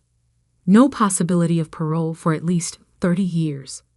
Diana's perfect life was over. Outside the courthouse, reporters waited with cameras and microphones. "Ms. Mitchell, how does it feel to send your own sister to prison? Any comment on the foundation money still missing? Will you be writing a book about your experience?" I stopped at the top of the steps, considering my response carefully. "My sister died long before she tried to kill me," I said finally. "I just didn't want to see it. Today isn't about revenge or justice. It's about truth. And sometimes the truth hurts worse than any lie." 6 months later, I stood at Cascade Falls, watching the water thunder down. The place where I was supposed to die had become something of a tourist attraction after the trial. People took selfies, trying to spot where the accident was meant to happen. My tech consulting firm had flourished, ironically enough. The publicity from the trial had brought in new clients, people who appreciated someone who could spot complex fraud schemes. The insurance money had been returned, the foundation dissolved, and Diana's offshore accounts frozen. She'd lost everything: money, freedom, reputation. Her perfect image shattered beyond repair. I'd received a letter from her last week, the first contact since her sentencing. Just 2 lines. "I would have given you half, if you just died like you were supposed to. Think about that while you enjoy your victory." I'd burned the letter without responding. Some relationships couldn't be fixed. Some betrayals went too deep. My phone buzzed. Agent Cooper, checking in as she still did occasionally. Heard from our mutual friend, she texted. Just more poison, I replied. You know, most people would be more traumatized by all this. I looked out at the falls, thinking about strength and survival and the strange ways life tests us. Most people, I texted back, haven't had to attend their own funeral. A family of hikers passed by, the children pointing excitedly at the waterfall. Their mother held their hands tightly, keeping them safe from the edge. Sisters, I noticed, about the same age difference as Diana and me. Be careful up there, I called out. The view can be deceiving. The mother smiled gratefully, pulling her girls back from the railing. They continued up the trail, their laughter carrying on the wind. I took one last look at the falls before turning away. Diana had chosen this place to end my story. Instead, it had become the beginning of a new one. My phone buzzed again. Work this time. A potential new client, worried about financial irregularities in their family business. I have some experience with that, I told them, walking back to my car. Let me show you what to look for. The sun was setting as I drove away from Cascade Falls, painting the sky in shades of gold and purple. In my rearview mirror, the waterfall diminished until it was just a distant roar. Some people spend their whole lives pretending to be something they're not. Diana had pretended to be the perfect sister while plotting my death. I had pretended not to see her true nature until it almost killed me. Now we were both exactly who we were meant to be. She was inmate number 247,891, serving 30 years for trying to kill her sister. And I was alive, successful, free. Sometimes the best revenge isn't just surviving, it's thriving. As I merged onto the highway, a familiar song came on the radio, one Diana and I used to sing as children, back when we were just sisters, before money and jealousy and murder plots complicated everything. I switched it off. Some ghosts are better left unsung. The crystal ballroom of the Rosewood Hotel sparkled with 1,000 points of light, each crystal chandelier casting rainbow prisms across the faces of elegantly dressed guests. I stood in the shadows near the entrance, watching the scene unfold before me like some bizarre theater production. The bride, my sister Olivia, floated through the crowd in her designer wedding gown, accepting congratulations with practiced grace. Our parents, George and Margaret Wilson, followed in her wake like proud satellites, their faces glowing with the kind of joy they'd never shown for me. Just sign here, Ms. Martinez, the wedding coordinator whispered, extending a tablet with the final payment authorization for the venue. I suppressed a smile at the false name I'd used to purchase the Rosewood Hotel chain 3 years ago. If only they knew that Elena Martinez, the mysterious hotel magnate, was actually Elena Wilson, the daughter they declared dead a decade ago. I scrawled my signature and handed back the tablet, adjusting the elegant mask that covered the upper half of my face. The masquerade theme had been Olivia's idea, though I doubted she realized how perfectly it served my purpose. Behind their own masks, not even my parents recognized the daughter they'd erased. The ceremony was beautiful, I murmured to the coordinator, my voice carrying the slight Spanish accent I cultivated for my Elena Martinez persona. Your staff has done an excellent job. She beamed at the praise, unaware that I signed her paychecks. Thank you, Ms. Martinez. We're so honored you came personally to oversee the Wilson wedding. They're one of Boston's most prominent families, you know. I knew all too well. The Wilsons had been Boston aristocracy for generations, their shipping empire dating back to the 1800s. That legacy of success and perfection had been everything to my parents, and the reason they found it so easy to erase their defective daughter. My crime? Refusing to marry the man they'd chosen for me, the heir to a rival shipping company. At 22, fresh out of business school with dreams of modernizing the family company, I dared to suggest that arranged marriages were outdated. that maybe the shipping industry needed innovation more than it needed mergers through matrimony. The argument that followed still echoed in my nightmares. My father's rage, my mother's cold disappointment, and finally the ultimatum: marry Jonathan Porter or be cut off completely. I chose freedom.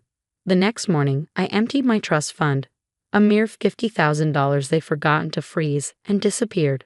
I spent the first month in a cheap motel, teaching myself everything I could about modern business practices, digital transformation, and venture capital. I changed my appearance, adopted a new accent, and built Elena Martinez from scratch. What I didn't know then was that my parents had chosen to deal with my departure in the most dramatic way possible. Instead of admitting their daughter had defied them, they told everyone I died in a sailing accident off the coast. They even held a funeral, complete with an empty casket and tearful eulogies about their beloved Elena, taken too soon. I learned about my own death 6 months later when I tried to contact my younger sister. The email I sent bounced back, but not before I saw her social media profile picture, Olivia in black, standing beside our parents at my memorial service. That was the moment Elena Wilson truly died and Elena Martinez was born. Ms. Martinez? The coordinator's voice pulled me back to the present. Would you like to be seated for dinner? I nodded, following her to a table near the back of the ballroom. Close enough to observe everything, far enough to maintain my cover. The irony of paying for my sister's wedding venue and owning the mansion our parents still lived in wasn't lost on me. Over the past decade, I'd systematically purchased every property the Wilsons used, every hotel they frequented, and a controlling interest in most of their business partners. They just didn't know it yet. My father's voice suddenly carried across the room, loud enough to reach my table. Everyone, if I could have your attention, please. The crowd quieted as George Wilson raised his champagne glass. He cut an impressive figure in his tuxedo, silver hair gleaming under the chandeliers. 10 years had added distinguished lines to his face, but hadn't diminished his commanding presence. Today is a day of joy, celebrating the marriage of my only daughter, Olivia, to the love of her life. Only daughter. The words hit like a physical blow, even after all these years. But it's also a day tinged with bittersweetness, he continued, his voice thick with practiced emotion. I can't help but think of our beloved Elena, Olivia's sister, who left us far too soon. She would have loved to see this day. Beside him, my mother dabbed at her eyes with a monogrammed handkerchief, the perfect breathing mother still mourning her lost child. If only they knew that lost child was sitting 30 feet away, controlling more wealth and power than the Wilson family had accumulated in 6 generations. A server appeared at my elbow. More champagne, Ms. Martinez? I accepted the glass, using the moment to collect myself. I hadn't come here for revenge, or at least, that's what I told myself. I'd built my empire through genuine innovation, transforming struggling businesses into modern powerhouses. The fact that I now controlled most of my family's business interests was just convenient. Such a shame about their older daughter. The elderly woman seated beside me whispered, clearly hoping to share gossip with the mysterious hotel owner. The poor girl died in a sailing accident. They say she was quite troubled before the end, defying her parents, refusing a brilliant marriage match. Some even whispered she might have, you know. She made a vague gesture. Done it on purpose. My fingers tightened around the champagne flute. Of course they'd implied my death was suicide. It fit their narrative of the rebellious daughter who couldn't handle the pressure of their expectations. Better than admitting the truth, that I'd chosen freedom over their suffocating control. The sound of clinking glass drew everyone's attention. Olivia had stood to make her own speech, her new husband beaming beside her. My little sister had grown into a stunning woman, though her beauty had a brittle quality that reminded me of our mother. Thank you all for being here today, she began, her voice carrying the same finishing school polish I'd once been forced to learn. As father said, this day is perfect in almost every way. The only thing missing is my dear sister, Elena. I took a slow sip of champagne, watching her performance. Elena was more than my big sister. She was my best friend, my protector, my role model. Olivia's voice wavered perfectly. When we were little, she used to tell me that anything was possible if you were brave enough to chase your dreams. I just wish. She paused for dramatic effect. I just wish she could see that I finally found my dream. The crowd murmured sympathetically. I fought the urge to laugh. Olivia had been 12 when I left, old enough to understand exactly what our parents had done. She'd chosen their side, happily stepping into the role of perfect only daughter. The sister who'd supposedly been her best friend hadn't even raided a phone call to warn me about my impending death. As dinner was served, I found myself studying the head table. My parents sat there with Olivia and her new husband, along with his equally wealthy family. They looked like something out of a society magazine.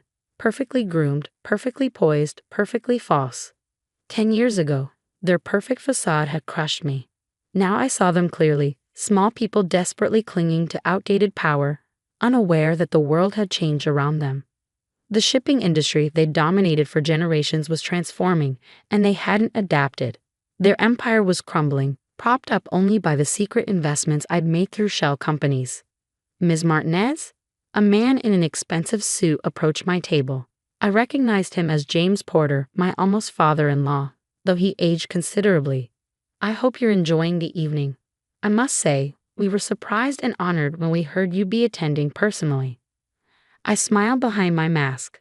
I make it a point to oversee special events at my flagship properties, Mr. Porter, especially for such distinguished families. He preened at the compliment. Yes, well, the Wilsons and Porters have been pillars of Boston society for generations. Though I must admit, recent years have been challenging. Oh, I kept my tone merely polite, though I knew exactly how challenging things had been for both families. My companies had slowly acquired controlling interests in their major shipping routes, modernizing operations and squeezing their profit margins. The industry isn't what it used to be, he said, sighing heavily.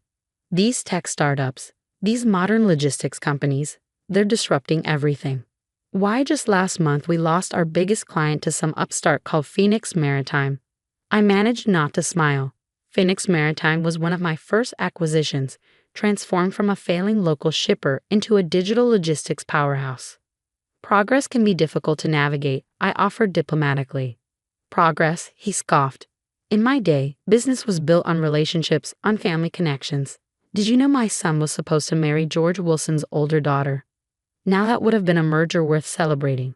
But the girl had other ideas. He shook his head. Tragic. What happened to her? Though perhaps for the best, given her rebellious nature. The crystal flute in my hand threatened to shatter under my grip. Before I could respond, a commotion at the head table drew everyone's attention. My mother had stood up suddenly, swaying slightly. Apparently the champagne had flowed too freely. I simply must say, she announced, her voice carrying that peculiar precision of the elegantly drunk. How wonderful it is to see all our dear friends here, especially those who supported us after we lost our Elena. I sat perfectly still, watching the train wreck unfold. Such a difficult time, she continued, dabbing at her eyes. Having to tell everyone that our daughter, that she, well, the shame of it all. But we preserved the family name, didn't we, George? We gave her a proper send-off, even if she didn't deserve. Margaret. My father's voice cut through her rambling like a steel blade. Perhaps you should sit down. But the champagne had loosened something in my mother's perfect facade. Oh, but darling, I simply must tell Ms. Martinez what an honor it is to have her here. Such a successful woman, and self-made at that. Nothing at all like our poor Elena, who thought she could reject her family obligations and succeed on her own. She laughed, the sound brittle as breaking glass. As if a Wilson could ever survive without family connections. Why ever she didn't even make it a month before. That's enough. My father stood, his face flushed with anger. Margaret, you're making a scene. The ballroom had gone silent, hundreds of guests watching my mother's meltdown with horrified fascination. Olivia was hiding her face in her hands, her new husband patting her shoulder awkwardly. I stood slowly, my chair scraping against the marble floor. The sound drew my mother's attention, and she focused on me with the unsettling intensity of the truly drunk. Ms. Martinez, she called out, you simply must tell us your secret. How does a woman with no family name, no connections, build such an empire? My Elena thought she could do the same, you know. Thought she was smarter than generations of Wilson business sense. And now she's what, mother? The words left my mouth before I could stop them, my careful accent slipping. My mother froze, something flickering across her face.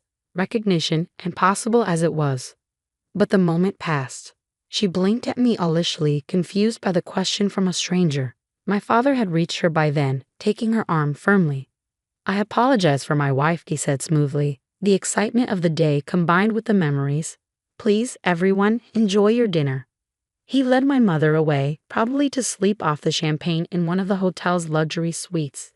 Suites I owned in a hotel I owned, just like I owned the mansion they still lived in and controlling interest in the companies they thought were still theirs. I sank back into my chair, hands trembling slightly. I'd come too close to revealing myself, letting old pain override a decade of careful planning.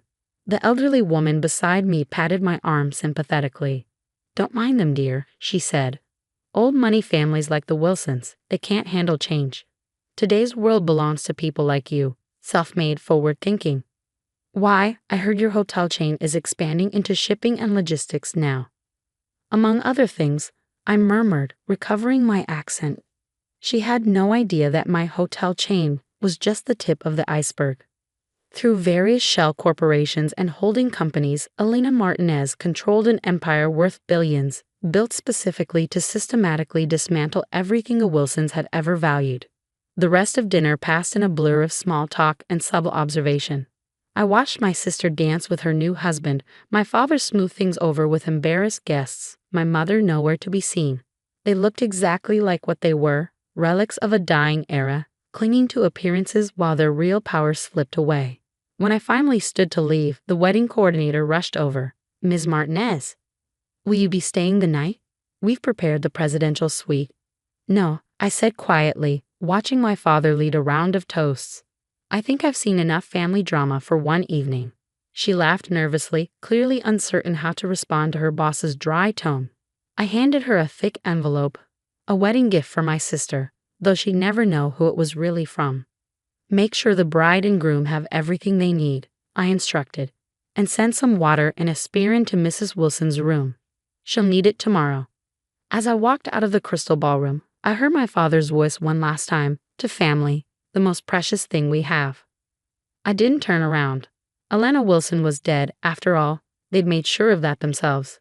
But Elena Martinez was very much alive, and she was just getting started. In my car, I pulled out my phone and dialed my assistant. Maya, execute phase 2. It's time the Wilsons learned exactly who they're dealing with. The next few weeks would change everything. But that's another part of the story. The morning after Olivia's wedding, I sat in my penthouse office overlooking Boston Harbor, watching the Wilson shipping vessels crawl across the water like tiny, obsolete insects. My mother's drunken outburst had accelerated my timeline, but perhaps that was for the best. 10 years of silent accumulation had positioned all the pieces perfectly. Now it was time to play the game. The numbers are in from last night, Maya announced, entering with her tablet. My assistant of 8 years was the only person who knew both Elena Martinez and Elena Wilson. The Wilson-Porter wedding cost them just over $300,000. They put it all on credit. I nodded, unsurprised. And their current financial position? Critical. Maya pulled up detailed spreadsheets. Wilson Shipping's quarterly losses have hit $12 million.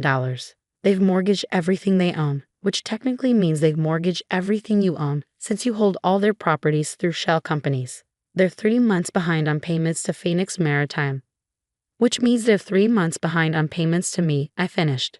What about the Porter merger they're counting on? James Porter's company isn't in much better shape. The merger would be like tying 2 stones together and expecting them to float. I smiled, remembering James Porter's condescending comments at the wedding. The man who'd once thought himself worthy of arranging my marriage was now drowning in debt, his company hemorrhaging clients to my more efficient operations. Send notices to all their major clients, I instructed. It's time for Phoenix Maritime to raise its rates. Let's see how many stay loyal to outdated shipping methods when modern logistics could save them millions. Maya made a note, then hesitated. There's something else. Your father has called an emergency board meeting for Wilson Shipping, tomorrow morning.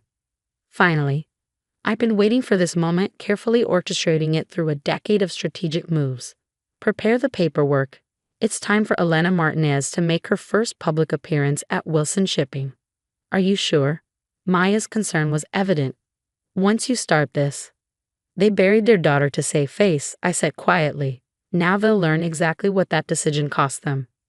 The next morning, I dressed with particular care, a blood-red Armani suit that projected power, Louboutin heels that clicked like weapons on marble floors, and a small gold compass pendant that had once belonged to my grandmother. The only Wilson who had truly loved me. The Wilson shipping headquarters hadn't changed in 10 years. The same imposing granite building, the same brass nameplate declaring founded 1847. The same portrait of my great-grandfather glowering in the lobby. But there was an undercurrent of tension today, nervous whispers and darting glances as employees noticed my arrival. Ms. Martinez. The receptionist jumped to attention. We weren't expecting. That is, the board meeting is private. Not anymore. I handed her a thick envelope. My credentials. As the majority shareholder of Phoenix Maritime and holder of significant Wilson shipping debt, I have every right to attend. Her hands shook as she verified the paperwork. I watched her face pale as she realized exactly how much power Elena Martinez wielded. Of course. 14th floor boardroom. The elevator ride gave me a moment to center myself. In my ear, Maya's voice provided updates through a discreet earpiece. All board members present. Your father's trying to push through an emergency restructuring plan. He still thinks he can save the company without outside help. The boardroom doors were heavy oak, stretching from floor to ceiling. I paused for a moment, hearing familiar voices through the wood. Can't accept these terms, my father was saying. Phoenix Maritime is trying to steal our company piece by piece. We don't have a choice, George, another voice responded. We're bleeding clients, our ships are outdated, and this mysterious Elena Martinez owns half the ports we use. I pushed the doors open. The conversation died instantly. 12 men in expensive suits stared at me. Old money, old power, old ideas. At the head of the table, my father stood frozen mid-gesture, his face darkening as he recognized the woman who'd attended his daughter's wedding. Ms. Martinez, he managed finally. This is a private meeting. Not anymore. I strode to the table, my heels echoing in the silence. Please don't let me interrupt your discussion of my company's terms. Your company? He spat the words. Phoenix Maritime is nothing but an upstart using digital gimmicks to steal established clients. Wilson Shipping has survived for 6 generations, and will survive for precisely 12 more days. I cut in smoothly. Unless you accept the merger terms I'm about to offer. I placed a folder on the table. Inside was the culmination of 10 years' work. Documents proving my ownership of their buildings, their warehouses, their homes. Evidence of their mounting debts, their failed modernization attempts, their desperate efforts to maintain appearances while their empire crumbled. This is impossible, my father whispered, flipping through pages. These properties, our house, the hotel chain, all belong to me, I confirmed. Along with controlling interest in most of your remaining clients' companies. Face it, Mr. Wilson, you're not just losing, you've already lost. He slammed the folder down. Who are you? Some tech billionaire trying to dismantle a legacy business. You have no idea what family tradition means. I felt my carefully constructed mask crack, just a little. Family tradition. I took off my designer sunglasses, meeting his eyes directly, like the tradition of forcing your children into loveless marriages, or the tradition of declaring them dead when they refuse to comply. The color drained from his face. No, he whispered. It's not possible. Elena, one of the older board members, breathed, recognition dawning. My God, Elena Wilson. I smiled, not pleasantly. Elena Martinez, actually. I took the name after you killed me. Makes for a better corporate image than being the dead daughter of a failing shipping magnate. Chaos erupted in the boardroom. Board members shouted questions. My father stumbled back into his chair, and somewhere in the building an emergency alarm began to wail. Enough. My voice cut through the noise like a whip. You have exactly 24 hours to accept the merger proposal. If you refuse, I call in all outstanding debts and sell your remaining assets to my subsidiaries. Your choice. I turned to leave, then paused at the door. Oh, and father, you might want to check on mother. I hear she's still recovering from quite a spectacle at Olivia's wedding. Security guards burst in as I walked out, responding to some panic button my father had probably pressed. I smiled at them as I passed. They worked for me too, though they didn't know it yet. In the elevator, Maya's voice came through my earpiece. Well, that was dramatic. They always loved theatrics, I replied. I learned from the best. Your mother's waiting in the lobby. I stiffened. What? She arrived about 5 minutes ago. Looks like she's mostly recovered from the champagne. The elevator doors opened and there she was. Margaret Wilson, Boston society matron. Perfectly coiffed even in the middle of her world collapsing. She stood near the great-grandfather's portrait, and for a moment I saw myself at 18, standing in that same spot while she lectured me about family duty. "Ms. Martinez," she said as I approached, her voice brittle as frozen glass. Or should I say, "Elena will do." I cut her off. But only in private. Publicly, I'm still very much dead. Your choice, as I recall. She flinched. We did what we had to do. For the family name. The family name? I laughed, the sound echoing off marble walls. Take a look around, Mother. The Wilson name isn't worth the brass it's engraved on. The only thing keeping this company afloat is my money, which makes it my name on the line. You're enjoying this, she accused. Destroying everything we built. No, I stepped closer, close enough to smell her familiar perfume. I'm saving everything you destroyed. The company will survive, modernize, grow. The Wilson name will continue, just not in Wilson hands. Her perfectly painted lips trembled. We really thought you were dead, poverty-stricken, failed? I supplied. You thought your rebellious daughter couldn't possibly succeed without the family's help. That's why you erased me, because the alternative was admitting you might be wrong. A tear slipped down her cheek, carving a path through expensive foundation. Elena, please. We can fix this. Come home. I'm not that naive girl anymore. I walked past her toward the entrance. You have 24 hours to accept the merger. Don't worry, I'll let you keep the house. Consider it a wedding gift to Olivia. Outside, my driver held the car door. Boston's summer sun felt warm on my face, so different from the artificial chill of the Wilson building. I looked back once, seeing my mother's silhouette through the glass doors, small and lost in the lobby of her crumbling empire. Maya was waiting in the car. Phase 2 complete, she reported. The board is in chaos, our lawyers are standing by, and rumors already spreading through the financial district. What's our next move? I checked my phone, seeing dozens of missed calls from my father, from board members, from family friends suddenly realizing who Elena Martinez really was. Let them talk. Let them panic. The next 24 hours would determine the fate of everything they built, and everything I built to replace it. Now, I said, we wait, and then we show them exactly what the dead daughter can do. The next phase would change everything, but that's another part of the story. The 24 hours I'd given the Wilson Shipping Board felt like the longest of my life. I spent them in my penthouse office, watching the sun set and rise again over Boston Harbor while my phone lit up with increasingly desperate messages. From my father, "We need to talk. This isn't the way." From various board members, "Let's discuss terms privately." From family friends, "Elena, darling, we never believed."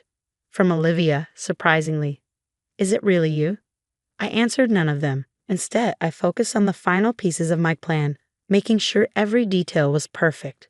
The media had already caught wind of the story. Boston's supposedly dead heiress returning as a billionaire CEO to take over her family's company. The headlines wrote themselves. The Wall Street Journal is on line 1, Maya announced, entering with fresh coffee. They want an exclusive. Not yet. I took the coffee, breathing in its familiar comfort. Let them speculate for now. The real story comes after the board's decision. And if they refuse the merger? I smiled, remembering my mother's face in the lobby. They won't. Right on cue, my phone buzzed with a message from the board's secretary. The vote was in.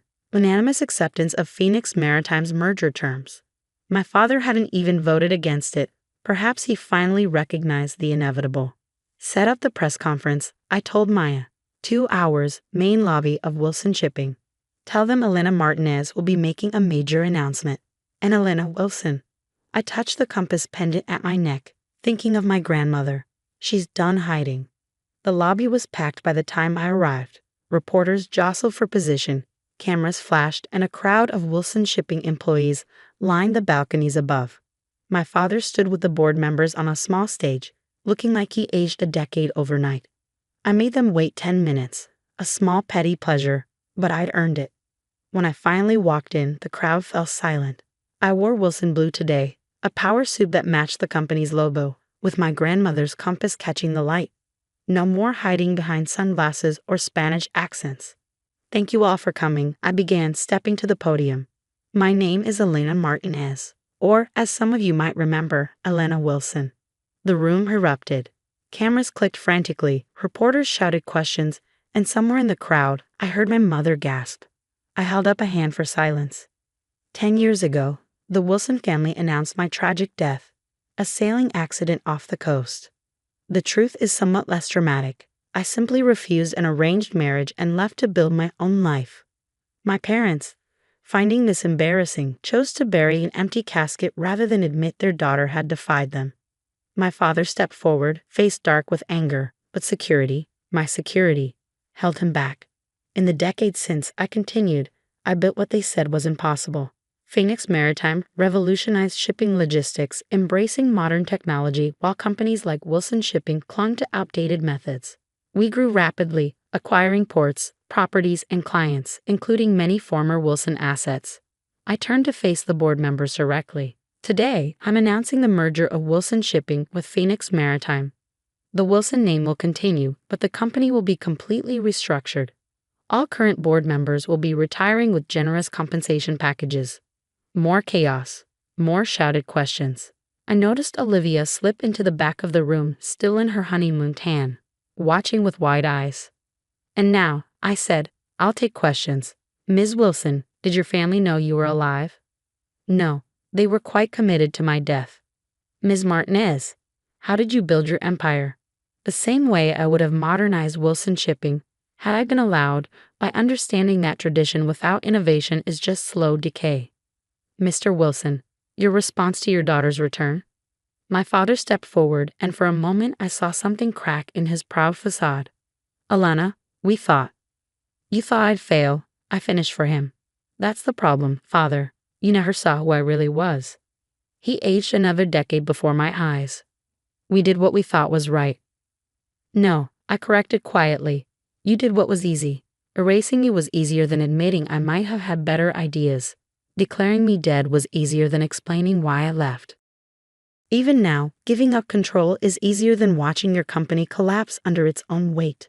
Elena, my mother's voice, somewhere in the crowd. Please. I ignored her, addressing the reporters again. The merged company will retain the Wilson name out of respect for its history. But make no mistake, this is a complete transformation. We're moving into the future, whether the old guard likes it or not. More questions flew, but my attention was caught by Olivia pushing through the crowd. She looked different from the polished bride of 2 days ago, younger somehow, more like the sister I remembered. You were there, she said, reaching the stage. At my wedding. You watched us all. Pretend to mourn me. I raised an eyebrow. Yes. I knew. Her voice dropped so only I could hear. Sometimes I'd look at old pictures and think I saw you in the background. At charity events, business functions, I thought I was going crazy. You aren't. Why didn't you tell me? Back then, when they first. Would you have kept my secret? I studied her face, seeing the answer. No, you were always their perfect daughter. The one who'd never disobey. She flinched. I was 12. Old enough to know right from wrong. I softened slightly, seeing real pain in her eyes. But young enough to be afraid of ending up like me. A tear slipped down her cheek. I missed you. The real you, not the sanitized dead sister they talked about at parties. For the first time, I felt my own composure crack. I missed you too, but I couldn't be who they wanted. I had to be myself. Ms. Martinez. A reporter's shout broke the moment. What happens to the Wilson family now? I turned back to the crowd, professional mask firmly in place. They'll retain their personal assets, those that aren't already legally mine, and receive fair compensation for their shares. I'm not here for revenge. I'm here to save a company that lost its way. And the family relationships. I looked at my father, defeated on his own stage, my mother crying quietly in the crowd. Olivia, torn between the sister she'd lost and the parents she'd chosen. Some things, I said quietly, can't be fixed with money or business deals. The Wilsons declared their daughter dead rather than accept her choices. That doesn't go away just because she came back successful. The press conference wound down after that. Reporters got their sound bites, photographers got their shots of the prodigal daughter triumphant, and gradually the crowd dispersed. I stayed on stage, watching my parents huddle with their lawyers while Olivia hovered uncertainly between us. Maya appeared at my elbow. "The papers are ready to sign. Private conference room." I nodded. "Give me a minute." When the lobby was almost empty, I walked to where my parents stood. Up close, they looked old and tired, nothing like the towering figures of my childhood. "The lawyers will explain everything," I said professionally. "You'll be comfortable. The house is yours for life, the vacation properties too. I'm not interested in leaving you destitute." "Just powerless," my father said bitterly. "Like you left me?" I smiled without warmth. "The difference is, I'm giving you a choice. Sign the papers, accept a comfortable retirement, maybe even try to rebuild something resembling a real family relationship. Or fight me, lose everything, and prove that pride really is more important than blood." My mother reached for my hand. I let her take it, feeling her expensive rings press into my palm. "We thought we were protecting you," she whispered. "The business world, it's so hard for women." I pulled away. I know exactly how hard it is. I succeeded not because of the Wilson name, but because you forced me to fight without it. Olivia stepped forward. "Elena, what about me?" "You're my sister," I said simply. "My door is open when you're ready to know me as I am, not who they wanted me to be." I turned to go, then paused. "Oh, and mother, the next time you're drunk at a party in my hotel, try not to brag about how you erased your daughter. It's bad for both our reputations." The paperwork took less than an hour. Signatures were scratched, hands were shaken, and just like that, Wilson Shipping belonged to the daughter they'd buried. The company would keep its name but nothing else. New board, new methods, new future. Later that night, I stood in my office watching the Wilson ships in the harbor. Soon they'd be repainted with the Phoenix Maritime logo, upgraded with modern technology, integrated into my larger transportation network. The Wilson legacy would live on, just not in the way my parents had imagined. Maya brought a bottle of champagne. "To the merger." "To the truth," I corrected, taking a glass. "Sometimes it takes a death to bring it to life." "Your sister's been calling," she said carefully, "and your grandmother's compass." I touched the pendant. Grandma knew. She left me this compass the day before I disappeared, said sometimes the right path isn't the easy one. Smart woman. She would have loved seeing this. I sipped the champagne, remembering. She always said the Wilson pride would sink us faster than any storm. My phone buzzed. Olivia again. This time I answered. "Can we talk?" she asked quietly. "Really talked, just us?" I looked out at the harbor where the Wilson ships floated in darkness. "Come over. It's time you saw who your sister really is." After I hung up, I asked Maya to order dinner for two. It would be a long night of explanations, of bridging the gap between the sister who died and the woman who rose from those ashes. But maybe, just maybe, something good could come from all this. I wasn't Elena Wilson anymore. That girl had died exactly as her parents claimed. But Elena Martinez was stronger, successful beyond their wildest fears, and finally, absolutely free. The merger would save their company. The money would save their lifestyle. But the truth, that would save me. And in the end, that's what the story was really about, not revenge, not money, not even family. It was about a girl who had to die to become who she was always meant to be. I raised my glass to the dark harbor. To Elena Wilson, I whispered, "May she rest in peace." Then I turned away from the window and went to meet my sister, ready to begin whatever came next.